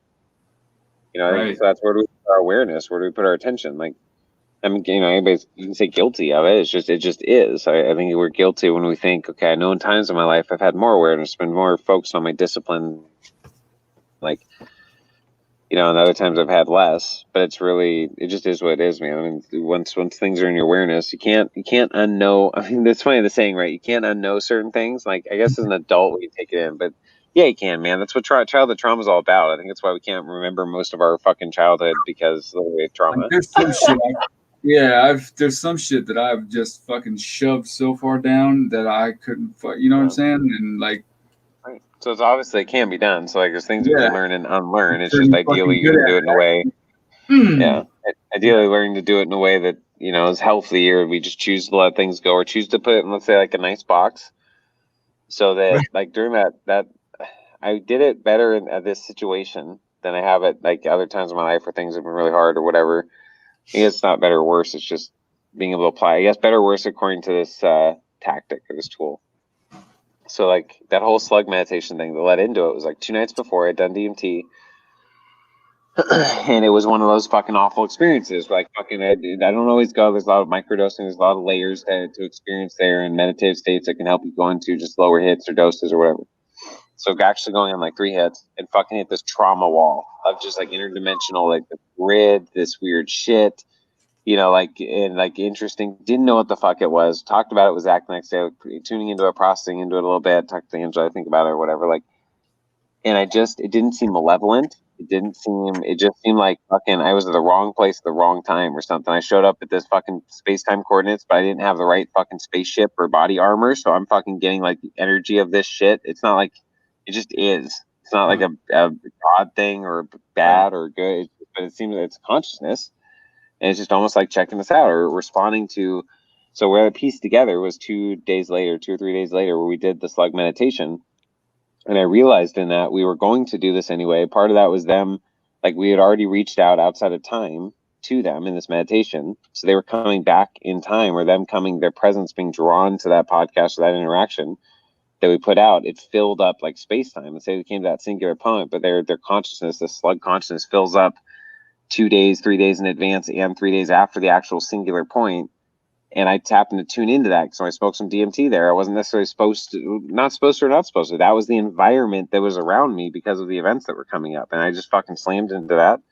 And so what I'm getting at, that whole thing is interesting to think about. But like, what I'm getting at is like, I didn't know what to do with it. It didn't seem like an attack or malevolent, but it was trauma. It was trauma to my system. I remember sitting there for like 2 minutes trying to tell myself, all I can do is focus on breathing. This will be over in about 5 minutes, 5 to 15 minutes. It'll be over, right? You just have to talk my ego through it. And just like, but you're going through it. You're experiencing like this trauma. It's just awful, like all this shit. And part of it's like you just get tired of doing that. For one, I'm tired of talking my ego through trauma. Like I didn't expect to have like some amazing blissful experience, but I'm tired of them like consistently being traumatic. Like that's no fun. Right. And that's something that we talked about a lot. And like there's different dynamics and things I'm learning and nuances to that. It's not consistent. It's not like a lot of the variables I've tried to dissect. There's not a consistent thing to it, or I haven't paid enough attention. There's things maybe I've missed. That like certain brews or mixes, or the vaping it versus this, or like the biggest thing mainly is set and setting though. Than just the chemical molecule. It's set and setting, where I was at, my intentions. How many hits I take, or whatever, DMT specifically, but and taking all that into account. That's why. Yeah, it's just interesting. I haven't been able to connect all the dots yet, but it's a fun puzzle to dive into and think about. Yeah, it's fucking.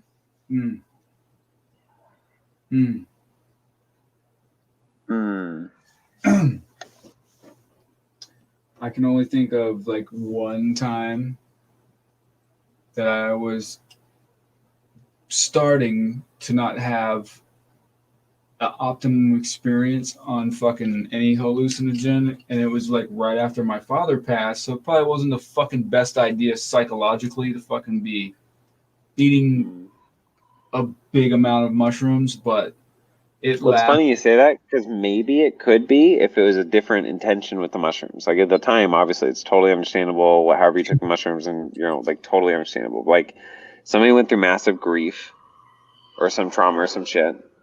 And if you knew, okay, mushrooms, I need you to help me like process this shit. Oh yeah, my neurology. Yeah.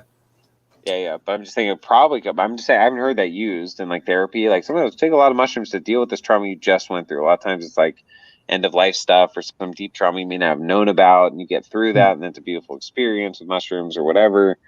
But I mean, like engaging the mushrooms in that way, and then you just take a handful of them like you did. But anyway, keep going. Yeah. So I mean, I was observing like how my thoughts were just not going about in the right way that they had a million times before. So it was almost like I was personally I'm like, wow, you're about to fucking have a bad experience. You fucking like, and I was, you know what I'm saying? I was like, I can't believe it. But my boy comes out on the back porch and fucking says just some dumb shit, and I start hysterically laughing my fucking ass off, and that totally changed everything. And then I was back. Like it was just something that fucking simple. like brought me back from the brink, and that was as close as I've ever gotten to having like a bad experience, and it still never actually happened. But I saw like where I could start going down that foot. I was just like, wow, that's pretty fucking deep. And like, oh shit. And so at perfect fucking synchronicity, he came out on the back porch and just said some dumb shit that was ridiculously funny, and that's what brought me back. You know, it's funny. My this maybe is part of the theme. I'm aware, and I'm also aware of like what certain answers might be to what I've experienced in like certain places in my ego I'm not letting go, or like, you know, I've considered those like really, like I've refined, like think about this a lot, and I've refined it down to a lot of, you know, half a dozen things or whatever. I really wanted to pin them down, but it's more I feel into them energetically when I think about it.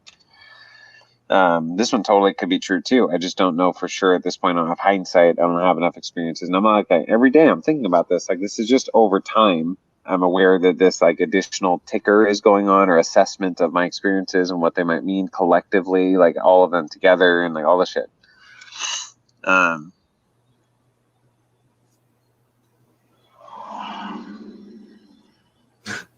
was weird. Yep, totally lost it. Yeah, the truck that went by.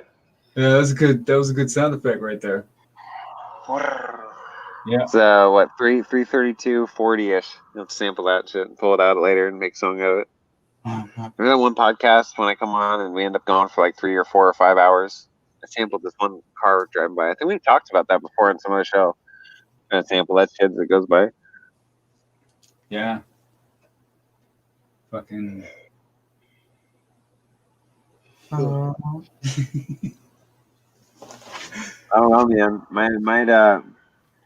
I think we might just call it a night here. It's 11:33. Technically got to work tomorrow. I think I might just thoroughly kind of cozy up here, close my eyes, and enjoy the ride. Right on. Yeah. Prepare me for tomorrow. Good. Maybe I'll dip upstairs. Cool. All right. Well, yeah, awesome, man. Appreciate the time. Everyone, Will's been in the chat, and Patty's here. I don't know if she's still here, but she's here a little earlier. And it's 3:33. Oh, we already passed 3:33:33, but 3:33. It is Lionsgate today. Oh yeah, we're into it now. Yeah, buddy. Oh well, almost. You're into it. You're in the future. I'm 11:30 over here, but yeah, we're almost into it. I'm rolling right into the fucking Lionsgate, bro. Yeah. Time rolling right on in, man. This will be good. This will be good time here going to bed. So time isn't real, anyways. Cool. So good. I super appreciate you, Kevin. I appreciate you being so fucking cheesy. I appreciate you being the awesome you that you are. Like Jesus Christ, no. I mean, yes, but like no, not like that. But like, but yeah, no, I just appreciate it, man. I appreciate who you are and your intuition and you know, just obviously the conversations we have. And absolutely, I appreciate it as well. Like, and as I fucking unlock these technologies and remember shit, I'll be sure to fucking share. I'm not gonna keep it all to myself, but yeah, fuck yeah, man. I think we're all. Yeah. Unless you see me like levitating across the fucking shit one day. You'd have to levitate right now to get up on camera. I tell you what. Yeah, Christ, man, you literally ducking the camera for the last half an hour. It's so funny. Absolutely. Yeah, no, it's cool, man. Yeah, it's figuring that shit out together. I mean, ideally, like, not even ideally, an interesting idea that is cool to think about, because who knows until it happens, like Beirut or some shit. Like, you can speculate a million things. Like, nobody fucking knew that shit was gonna happen. Not really. Now, right. some inspector, some news agency that did a report years ago saying this is really dangerous. It's sitting here, like, they may have known, but like, nobody actually knew the date or the time or like whatever. It's crazy shit. So like that dream in a positive way, that nobody knows, but like start dreaming together, like actual dreams. Like wake up, man. Like fucking, you remember being in this dream together in this setting. Like fucking, I mean, your dream in the cafeteria, and you remember me there, and we have a conversation. We both remember it. It's not just in your dream or just in my dream. Like genuine shared dreaming spaces that are consciously remembered when you wake up. I think that sounds like a cool way to change the world, man. That'll be a lot of talk about on the podcast all the time. That's for sure. Yeah, for that sure. shit's happening. Yeah. So, for cheesy. Cool. All right, man. Well, let's. I just dawned on me. Oh, before ending that, what I was like, man, this shit was rolling on fast. Like I started yawning fast and like whatever. And I'm drinking these citrus juices, like fucking limeade. This was like on sale for $1 a jar or some shit. So I got a bunch of this shit, and I'm like, oh yeah, it's just been potentiating it in my stomach. Yeah, that makes sense. Yeah. Oh boy. Shit, now got nothing to eat. All right. Cool. All right, man. I love, bro. We'll chat again soon. All right, bro. Good night, everybody. And have a good night.